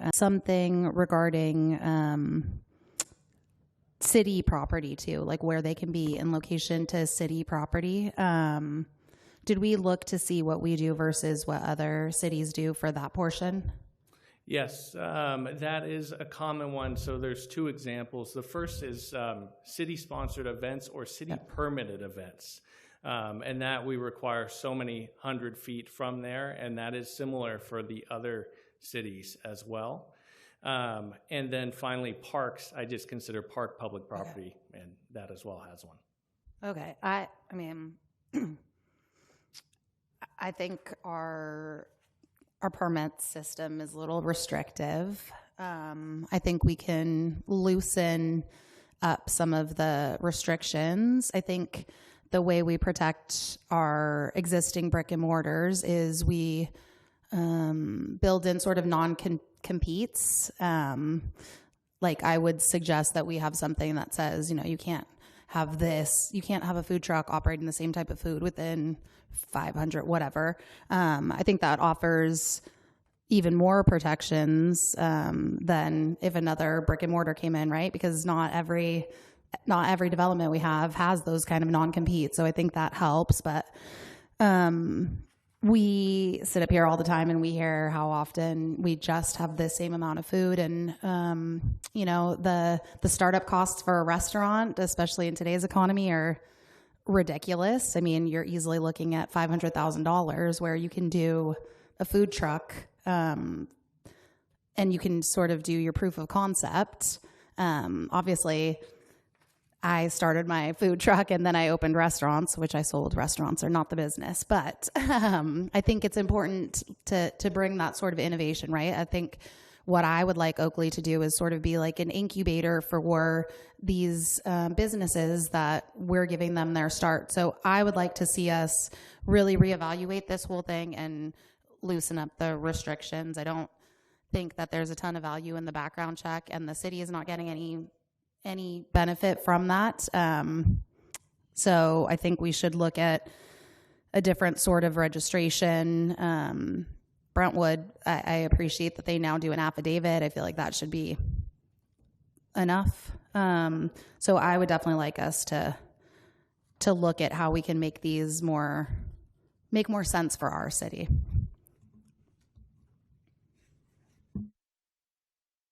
And if I don't see any other thoughts, I'll throw mine out there real quick.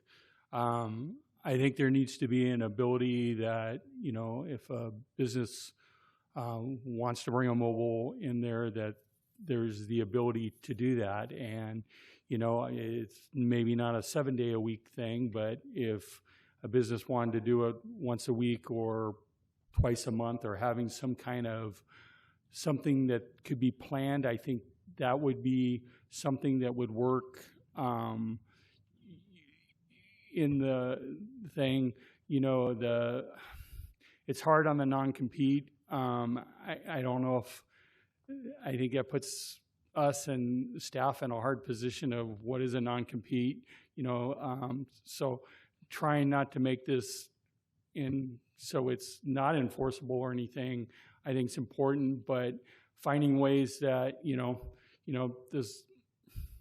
it's different on city property than private property, but if a business wanted it on private property and they didn't own the parking lot, having permission of the property owner to do that thing.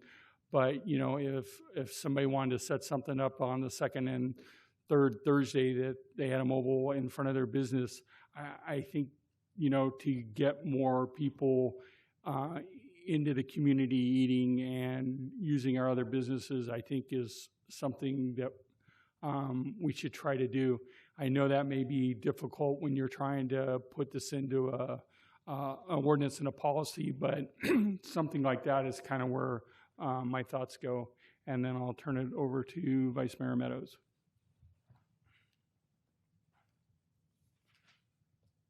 So I'm not really personally interested in changing anything that we have. I have concerns how we, talked about capturing sales tax, how we even capture sales tax. Is it even being reported? I also want to see us protecting our brick and mortar. We've got people that invested a lot of money into the buildings and the tenant improvements, and you can have somebody drive up and undercut that. I don't think that benefits our city. Councilmember Williams, quite a while back, had what I thought was a good idea, which was at that time Pompeo Nursery could have been set up where could have brought in food trucks onto that site. It would have been a designated site they would come into and could have incorporated the indoor area there. So something like that I would be open to.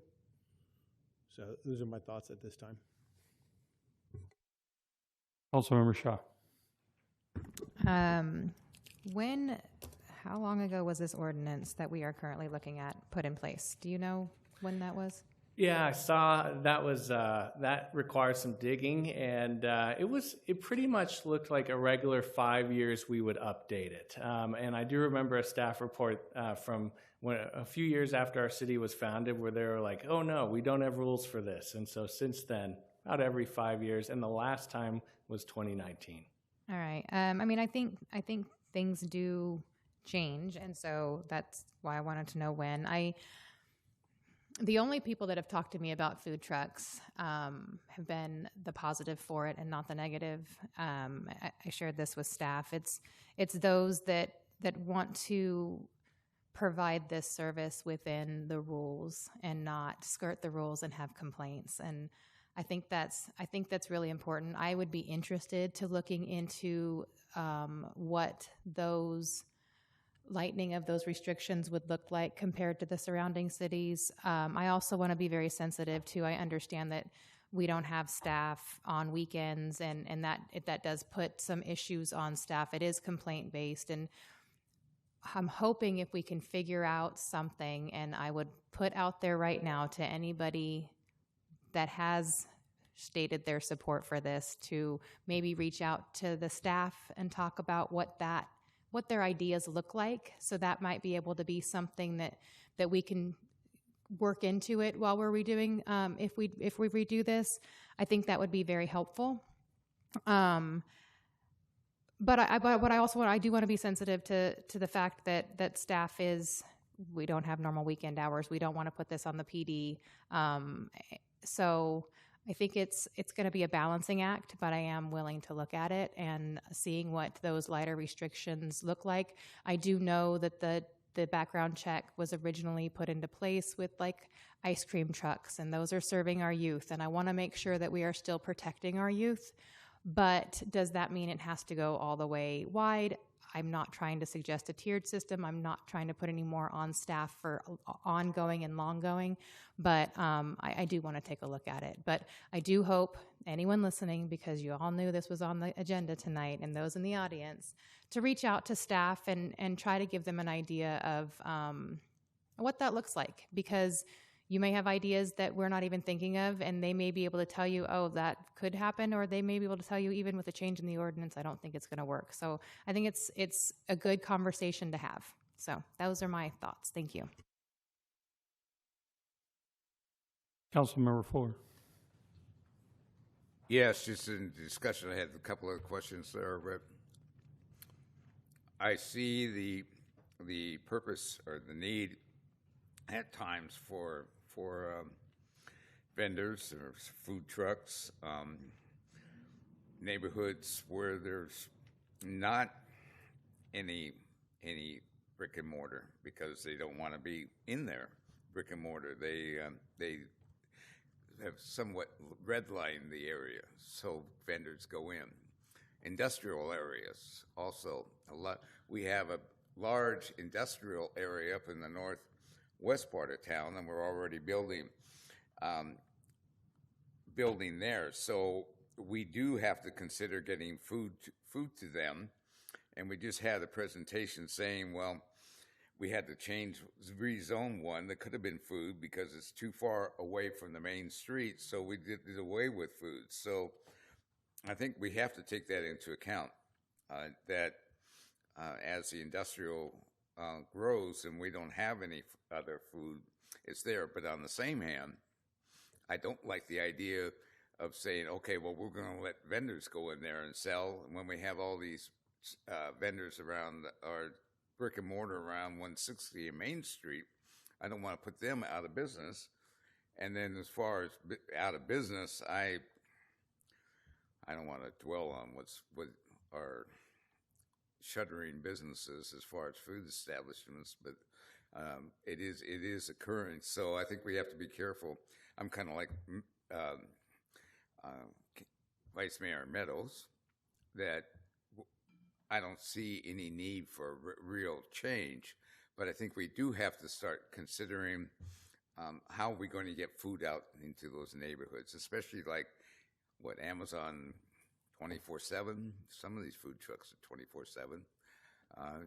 They go in to supply food and purchases for the people in that area, and then as the industrial area grows, I don't see any place nearby that will accommodate them for meals on a regular basis. So we may have to consider vendors who are maybe restricted to those type of areas, but would enhance our community by being there.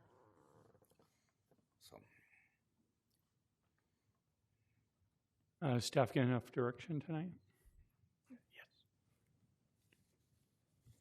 Okay, we'll move to 8.2, short-term rental work session.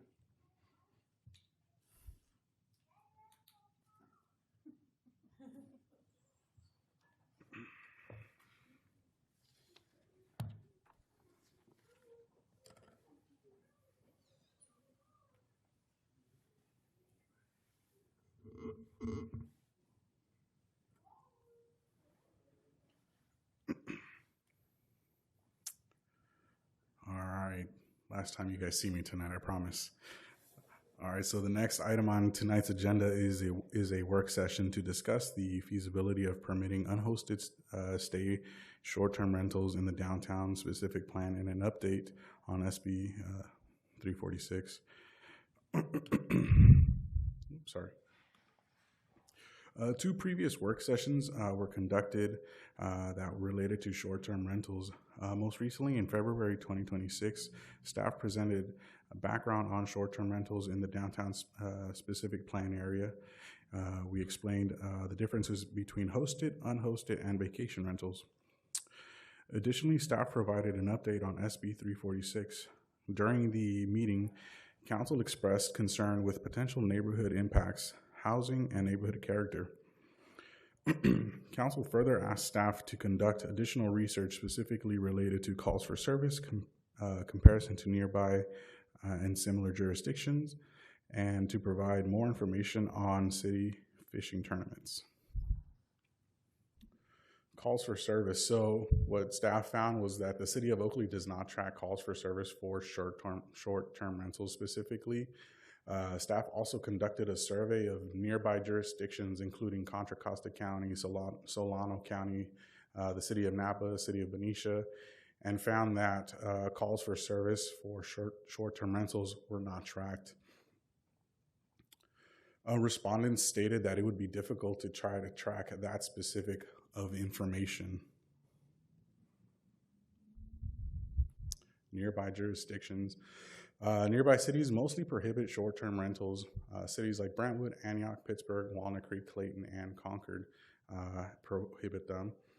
Jurisdictions similar to Oakley, in proximity to recreational waters, size, and suburban nature, the staff found that some did permit short-term rentals in a variety of implementation methods and with different regulations. Cities like the city of Napa permit both hosted and unhosted, but limit each type of permit, with unhosted having fewer permits available and hosted having more availability. Other cities required a use permit to try to establish a short-term rental. Fishing tournaments. The Bass Angler Magazine BAM tournament series brings regional visitors. Approximately 453,000 to 472,000 is an estimated economic impact. A significant of this spending is tied to overnight accommodations. Multi-day stays increase lodging demand, and most participants stay an average of 5 days in the community. Short-term rentals may capture local spending. During the February 10th meeting, the council asked that staff look into the short-term rental operator availability language. During that meeting, you asked that staff evaluate if the language needed to be strengthened. Staff found that the current language is strongly written and sufficient. It requires 24/7 availability, 60-minute response window requirement, and the short-term rental operator is required to obtain the vehicle make, model, and license plate of all overnight occupants for the vehicles that are parked on the property. Failure to comply with the response time shall be subject to all administrative, legal, and equitable remedies available to the city of Oakley.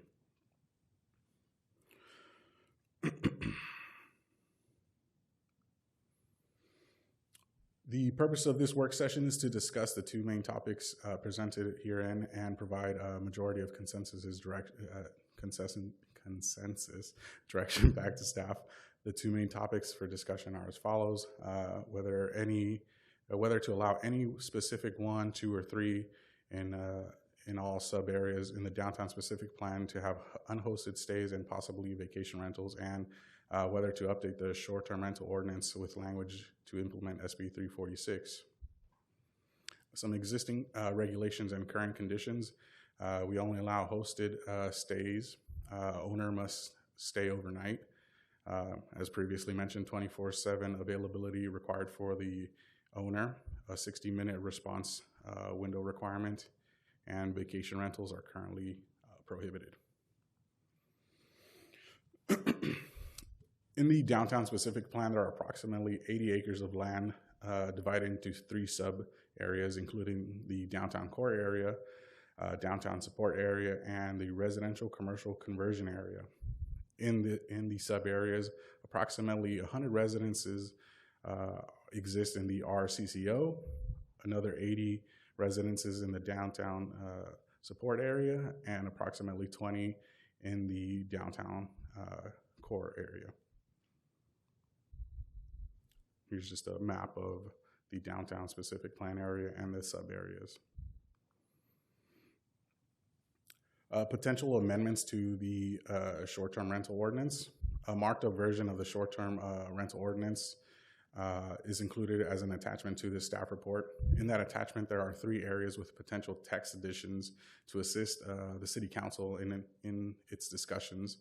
The additions are included in red and blue text, which you have previously seen as well.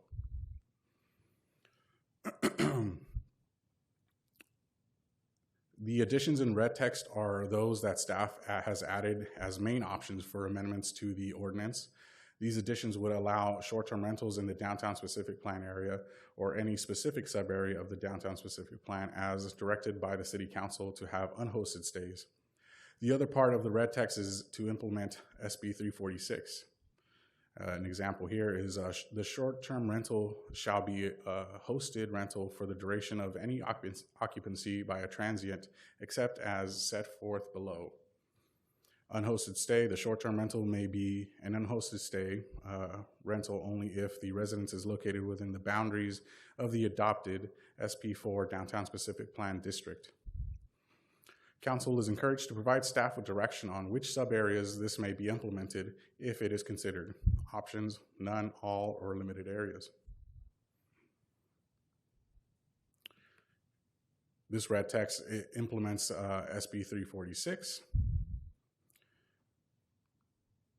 Blue text additions. The addition of blue text is an additional option that could be considered should the city council direct staff to proceed with the text amendment to the code to allow unhosted stays in the downtown specific plan area or any sub area of the downtown specific plan. It would allow for vacation rentals in the same portion of the downtown specific plan as the unhosted stays. 5.15.107, vacation rentals prohibited, states vacation rentals as defined in this chapter are prohibited use and shall not be operated within the city of Oakley, and the addition would be except as set forth below. Vacation rental, the short-term rental may be a vacation rental only if the residence is located within the boundaries of the adopted SP4 Downtown Specific Plan District. Council is encouraged to provide staff direction on which sub-areas this may be implemented if it is considered. Options are prohibited or allow in limited areas. I'm here for any questions, to hear your discussion and any direction you may provide. Thank you. Questions for staff, Director, Vice Mayor Meadows. Okay, so I'm in favor of adding SB 346 language. I'm in favor of unhosted short-term rentals in all three areas of the downtown specific plan. I would suggest maybe starting with a cap of 15 to test it, see how it works, and then we can bring it back when we reach the cap, or if we're having issues. And then, you know, I like the fact that, one, we get the TOT coming off it. We bring people to downtown. We provide areas for people like with the fishing tournament type uses and others, a place to stay down here and the downtown. Like the group right here, I know some of them were from across the street, business across the street, wanting to bring people into their business. This helps bring more people into our downtown. You know, City of Walnut Creek's looking at an entertainment district. You know, I'm not there yet, but my long-term vision for the downtown would be something along those lines, and this helps move us in that direction. Those are my comments for now. Further comments for staff? Councilmember Fuller. Yes, when I'm looking at this, for me anyway, and I think others, it's a complicated formula from what I see. Some areas you can rent, some you can't, but then vacation, but those might be short term. I'd have to see the whole thing, and I don't know if I heard truck terminal or not, but no, I'm not in favor of truck terminal or motels in downtown, although I am in favor of bringing people downtown if they want to come downtown in a setting that I think behooves downtown. So I'd have to look at it, though. It's just complicated, and it would seem you're the administrator, but I wouldn't want to have to enforce it, especially, you know, is this house in the right zone, and does it have the right bedrooms, and so I'll leave it at that. Councilmember Williams.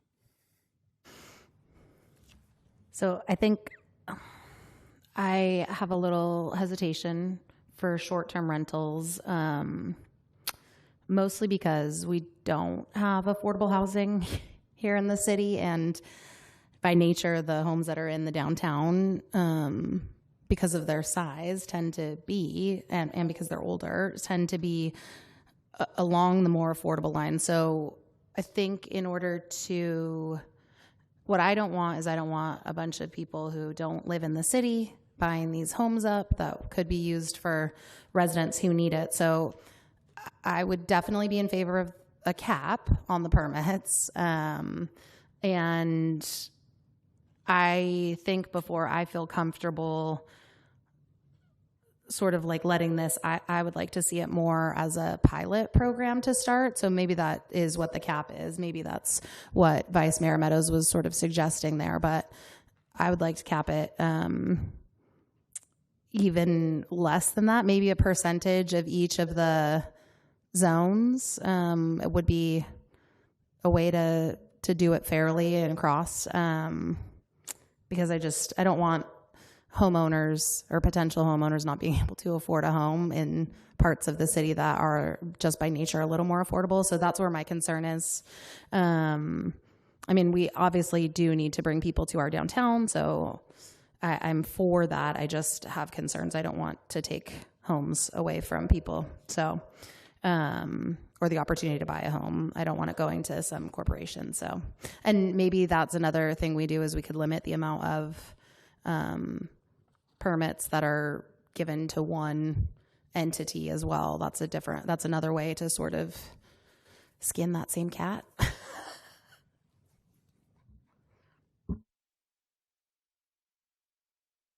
Councilmember Shaw.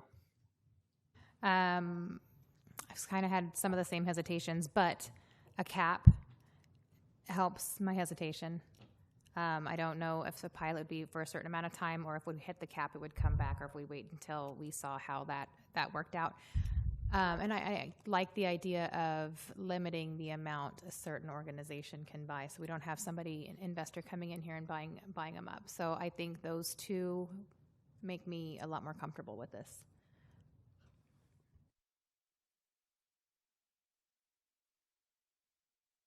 And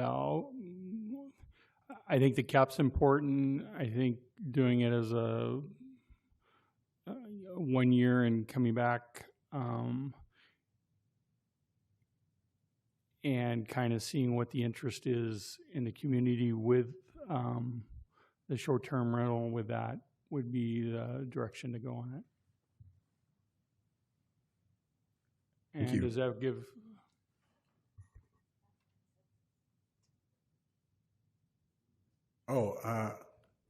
Do you have any feedback on the blue text additions regarding the vacation rentals? And if you need a definition of a vacation rental, it is defined in the ordinance as a short-term rental that is not the owner's primary residence.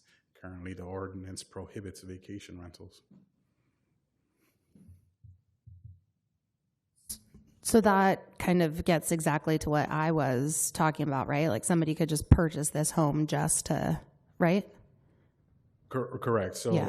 the hosted and unhosted, those technically the homeowner that's still their primary residence, whereas the vacation rental, this would not be their primary residence. It would be an investment. I don't love that. I don't love that. Again, I think if we limit the number on that and see what kind of response we get that, and we're using that number of 10, out of those residents would be my first thoughts before I pass on to everybody else. Vice Mayor Meadows. So Councilmember Williams wants some creeper staying there with her? Don't, but that could be an unhosted stay, right? That's different from this. This means that I get to live in Minneapolis and I buy a house in Oakley just because I want to rent it out because they have fishing tournaments. Yeah, well, and that's, I do support that. Yeah, I don't want it being somebody's primary house that they're then moving out of for a few days and then come back. Yeah, it's weird to me.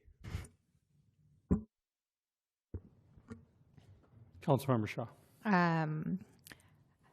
Yeah, I wouldn't want to stay in a house where the owner is staying, and I wouldn't want to necessarily stay in a bed where the owner just left the night before.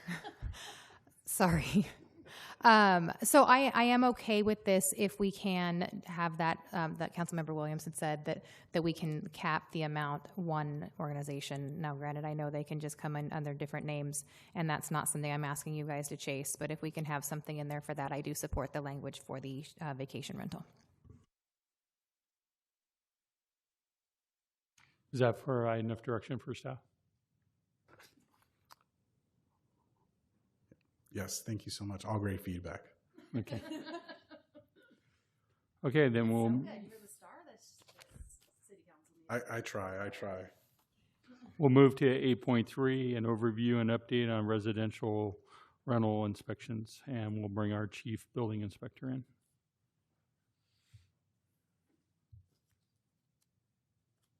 Good evening. Last work session. So yeah, I'm Conrad Fromm. I'm the chief building official for the city of Oakley. I'm here tonight to talk to the city council about the residential rental inspection program. Let's see, I gotta make sure I can use this. Okay. All right, so the background, the ordinance was adopted in 2008 for the city by the city council, and then it looked like in 2014 it was amended or updated. Some of those amendments were just to change the program to where code enforcement took over regulating the program. They reduced the fee at that time to make it more reasonable. And let's see. Oh, and then they created the checklist for the public. And then I don't know if at that time it was posted on the website, but currently it's posted on the website so that owners can see the checklist and know what's being looked at during inspections. It's an annual registration fee, so every year you have to register your rental to the program, and it's an exterior only inspection that's performed as part of the program. They don't go inside the houses. The program goals improve the quality of living by doing that inspection. It's ensuring that the outside and the front of the rental property is maintained in a good condition for the tenant. It reduces blight, so if anything's going on there, high weeds, trash, things like that, it encourages the owner to fix those things and maintain their property in good condition. And that in turn enhances the community. So it's like kind of tells your neighbor like, hey, they're keeping up this property, I should keep up mine too. The way the program works is we send out initial notices in November. The rental properties have been identified in the past, so rentals that were rentals the year before, they're still on a current list. And then throughout the year, the staff identifies new rentals that come up within the city. They add those to the program, and then we send those initial letters out to all the owners to register for the program and pay the fee by the end of January. Excuse me. The registration and payment, those occur like right after we send the notices, and they kind of go from December through February. People will continue to pay after that, but by February, we're kind of expected everybody to register for the program. We'll start sending second notices and things like that for people who don't register in time. And then the inspections occur kind of February through April. They could occur earlier, like we could start doing inspections in January, but staff tries to avoid that because if you start too early, you might end up on the same street 2 or 3 times, and it's less efficient to do that. So we wait a little bit more till February to go out and start doing those inspections, and then try to get through them in April. Currently, like this year, I think we were just talking about it this week. We're getting close to the end of having all those inspections taken care of, so probably it'll bleed a little bit into May, but we should be done by then. And then failures, so when they do the inspection, if everything looks good, they pass it, they close it, and then they'll just have to go into the program next year. If it fails, it gets referred to a code enforcement case. So, I mean, it's code enforcement staff that does it anyway, and we try to have the code enforcement officer whose area it is do those rental inspections, so that they're looking at it, and if there's something wrong with it, they can refer it to a code case for their own area. So applicability and exemptions. So what's required to be in the program is, like I said, existing occupied rentals. So ones we had prior to on the list already. Those are the ones that have to be in the program. And then dwelling units that are available as being advertised as a rental. Staff uses different methods to see rentals throughout the year that come up on the market. And when we see those, if they weren't on our list before, we add them to our list. Exempt from the program, dwelling units that are in mobile home and RV parks. The state Housing and Community Development, they enforce standards within mobile home parks within our city. So we don't have any regulations. We don't go into the parks and do any of that enforcement. Hotels and motels, they're kind of held to a different standard, more transient in nature, so they're not rented all the time. And then dwelling units that are unavailable for rent. So something that might be out there and just isn't being advertised or open for rental at the time.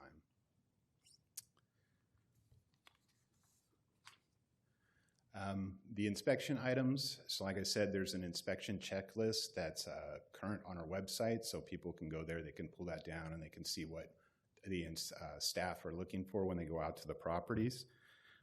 Some of the typical things, broken windows, these would be items that if they saw those, then they would close the rental case and then become a code enforcement case, and then we would send notices based on that for them to repair and take care of these problems. But things like broken windows, deteriorated roof, siding or stucco that's fallen apart, or paint peeling, those kinds of things. Attractive nuisances, that's things like abandoned equipment, junk, things like that. Inoperable vehicles in the driveway, flat tires, broken windows, messed up vehicles. Trash and debris, and then visible address. You do have to have a visible address on your property. That's more of an emergency services thing, so we do enforce that they have their numbers properly posted on the address or on the property. Landscaping, cutting their weeds or having landscaping, they can't just have dirt. And then fences being maintained, so we don't want fences falling over and stuff. And so that's pretty much it. It's recommended at this time that you guys give me your input, and I'm open to all your questions and anything you have to ask, and I'll make notes. Question for staff. I'm going to start off with the first question. About how many rentals do we have in the city now that is part of this program? I had that in the staff report. I do have that here.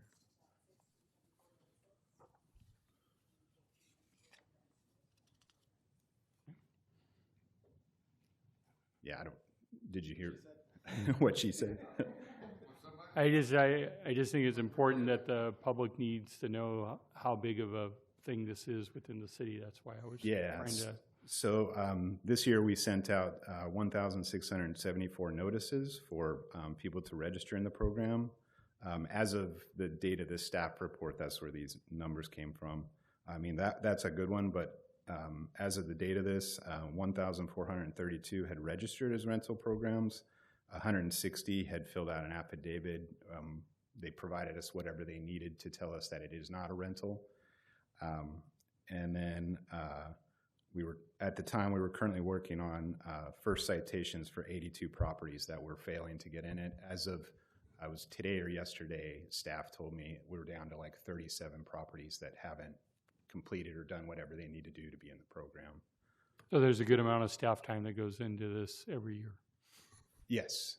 Yeah. I think what needs to be pointed out, though, in regards to that question, that's not 1,674 rental units.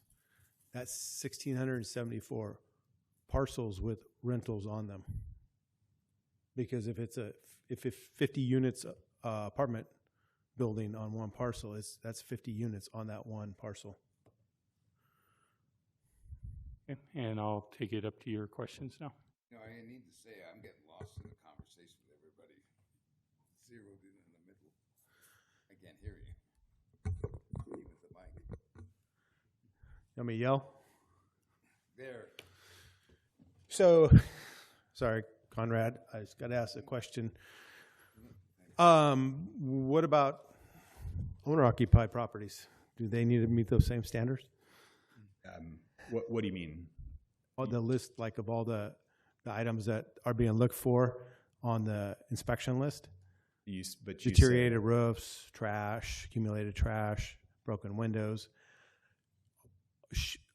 Should we be looking at the owner-occupieds also for those same conditions? So code enforcement does. I mean, most of that comes through complaints, but when they are doing the rental inspections, if they see adjacent properties that are non-rentals that have major violations like that, they do address them as it can. You know, you could probably hit every property out there is going to have something wrong with it, and you don't want to inundate, and you don't want to do that to the citizens. But so I'm the one that asked for this, and I mean, I know the answer. I haven't liked this program since 2008. This program was implemented in 2008, I think primarily due to, I guess, me, because we ran a very successful El No campaign that a certain city manager, and not this one, previous one, wanted to impose on rentals and the business community, and it was crazy. And we tried to work with them, and they wouldn't work with us. So this is what came about, and it came about, in my opinion, to hit the landlords like that person wanted to do, and to try and raise money. And that business license tax is $250 per unit, indexed to inflation. So we got this. And I don't think landlords, I am a landlord. I also manage property for others. I don't think landlords should provide substandard housing. I think it should be quality housing. And I have that battle with some of my owners quite frequently. But if a rental should be taken care of, so should owner-occupied property. Because what we're saying is owner-occupied property can be blighted, but for the most part, it's okay unless you happen to go by and see it, or you happen to have somebody narc them out. So I think it singles out the renters kind of unfairly. So I don't like it. I'm not saying get rid of it. I don't think it should have been implemented in the first place, but I'm not necessarily saying get rid of it. One of the things that I brought up to Mr. McMurray was that, I've gotten notices that I need to register a house because as a rental. How do you know if it's a rental? Because it's never been a rental. And the only reason staff is picking it up is they're on all the rental websites. But it's not a rental until a tenant occupies it. So if I'm not successful at renting that house, then it doesn't become a rental, and I shouldn't have to pay the fee until it is occupied as a rental. I currently have my own properties that in another city that I have listed for lease and I have listed for sale. They may sell, I would hope they'd sell, but we'll see, before they become a rental. I wouldn't then need to be paying a rental inspection fee on that property because it's not then a rental. So I think we need to look at how we assess the $108 fee, when we do it, with the flexibility that if it has never been a rental, it is just being advertised now, that owner does not need to pay that fee until it actually becomes occupied. I'd like the whole thing to go away, and I'd like, really, if we're going to do enforcement across the board, I think it's fair to everybody. But if we don't do that, then we need to look at when we impose that $108 fee. So those are my comments for now. Councilmember Fuller. Yes, thank you. The unavailable rental light is not, I'm assuming is vacant, but it's unavailable for rental, is what you're saying? Yes, that's the way the ordinance is written.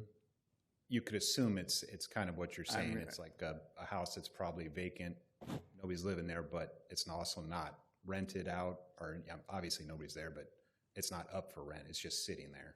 How many of those do we have?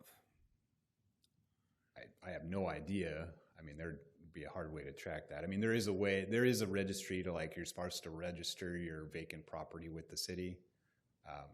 But I'll be honest, people probably don't really do that, because they're either living in it, gonna rent it out, remodeling it. I think it's very seldom you have like a vacant house. Well, the reason I'm bringing it up is some cities I'm reading, they're starting to assess a fee for leaving the house vacant.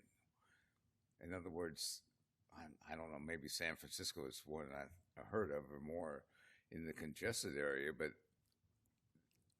to have a house but it's vacant but not available for rental, they charge a fee, or they find some way to put that into play, because those houses reduce our housing availability and impact our housing. So has there been any talk of that, or not with me, at least. I don't know if other staff. I would like to see that considered. Is there any advantage to changing what we have now? I mean, I'm not much in the real estate business, but I'm happy with what's going on. So it ain't, in my perception, it ain't broke. So why are we going to fix it? I think I'm just here for recommendations. I don't, Yeah. Because I think it's broke. Yeah, well, that's the difference, I guess. So that's my question. It seems like if we have that many houses that are vacant, we may want to address that, because it does affect our housing availability.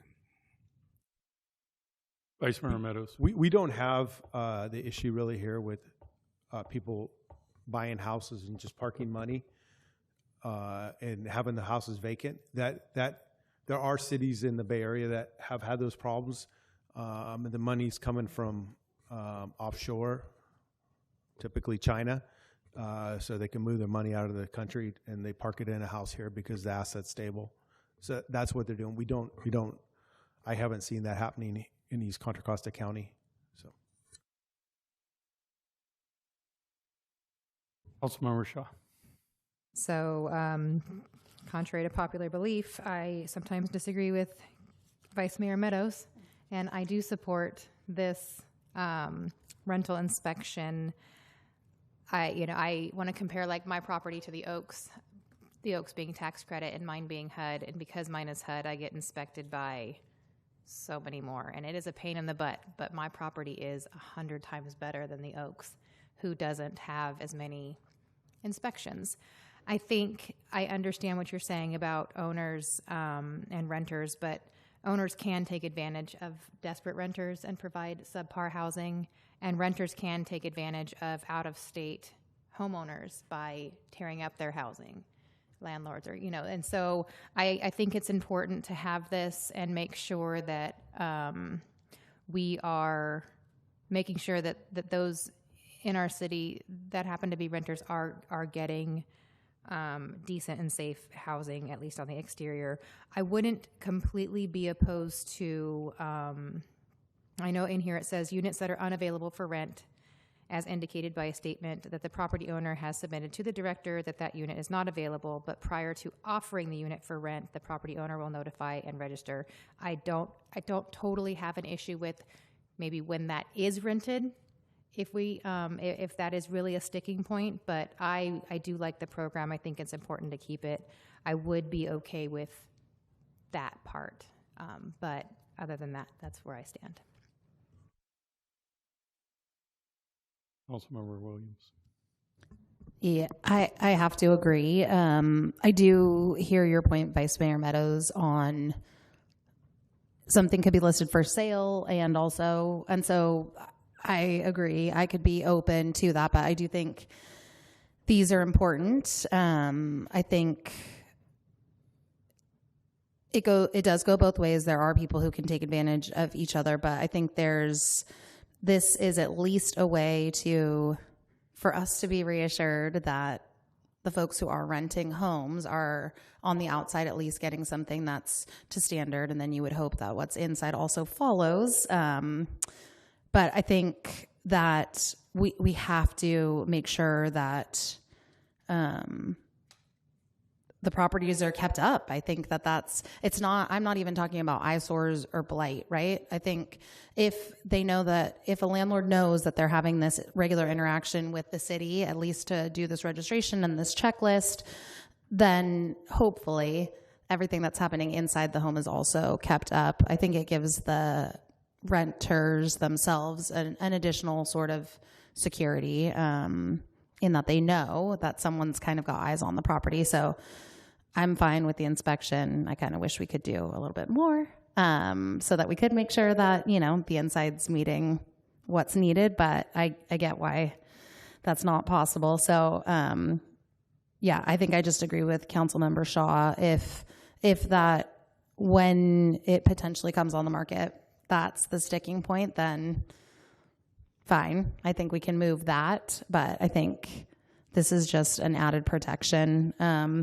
And obviously there's some issues because there's failure to comply, right? And there's code enforcement cases that are happening. So obviously there's things that need to be taken care of. So that's my thought.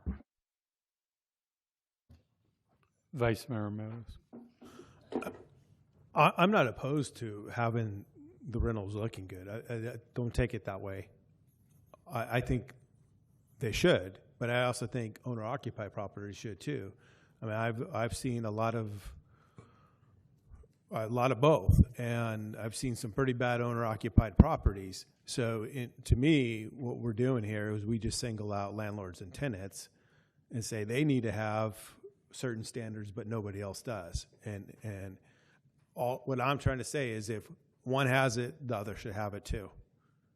So, and I want to live in a city that looks good. And I mean, I haven't always liked what code enforcement has said to me, but I mean, I understand it. I don't want to get rid of code enforcement. And we've seen cities close by that have gotten rid of code enforcement and they've never recovered. So I'm not for that. I think it needs to be equitable across the board. So that's. If I may, to your point, Councilmember Williams, sometimes a program like this, because a lot of renters are afraid to complain because they could be kicked out. And so a program like this sometimes, I know it, like you said, just because the outside looks good doesn't mean the inside does, but sometimes it can hold an owner accountable to push them to be like, okay, I don't want to get in trouble. I don't want anybody coming inside. So if I keep the outside, at least I think it does. It is a mechanism like that does help in that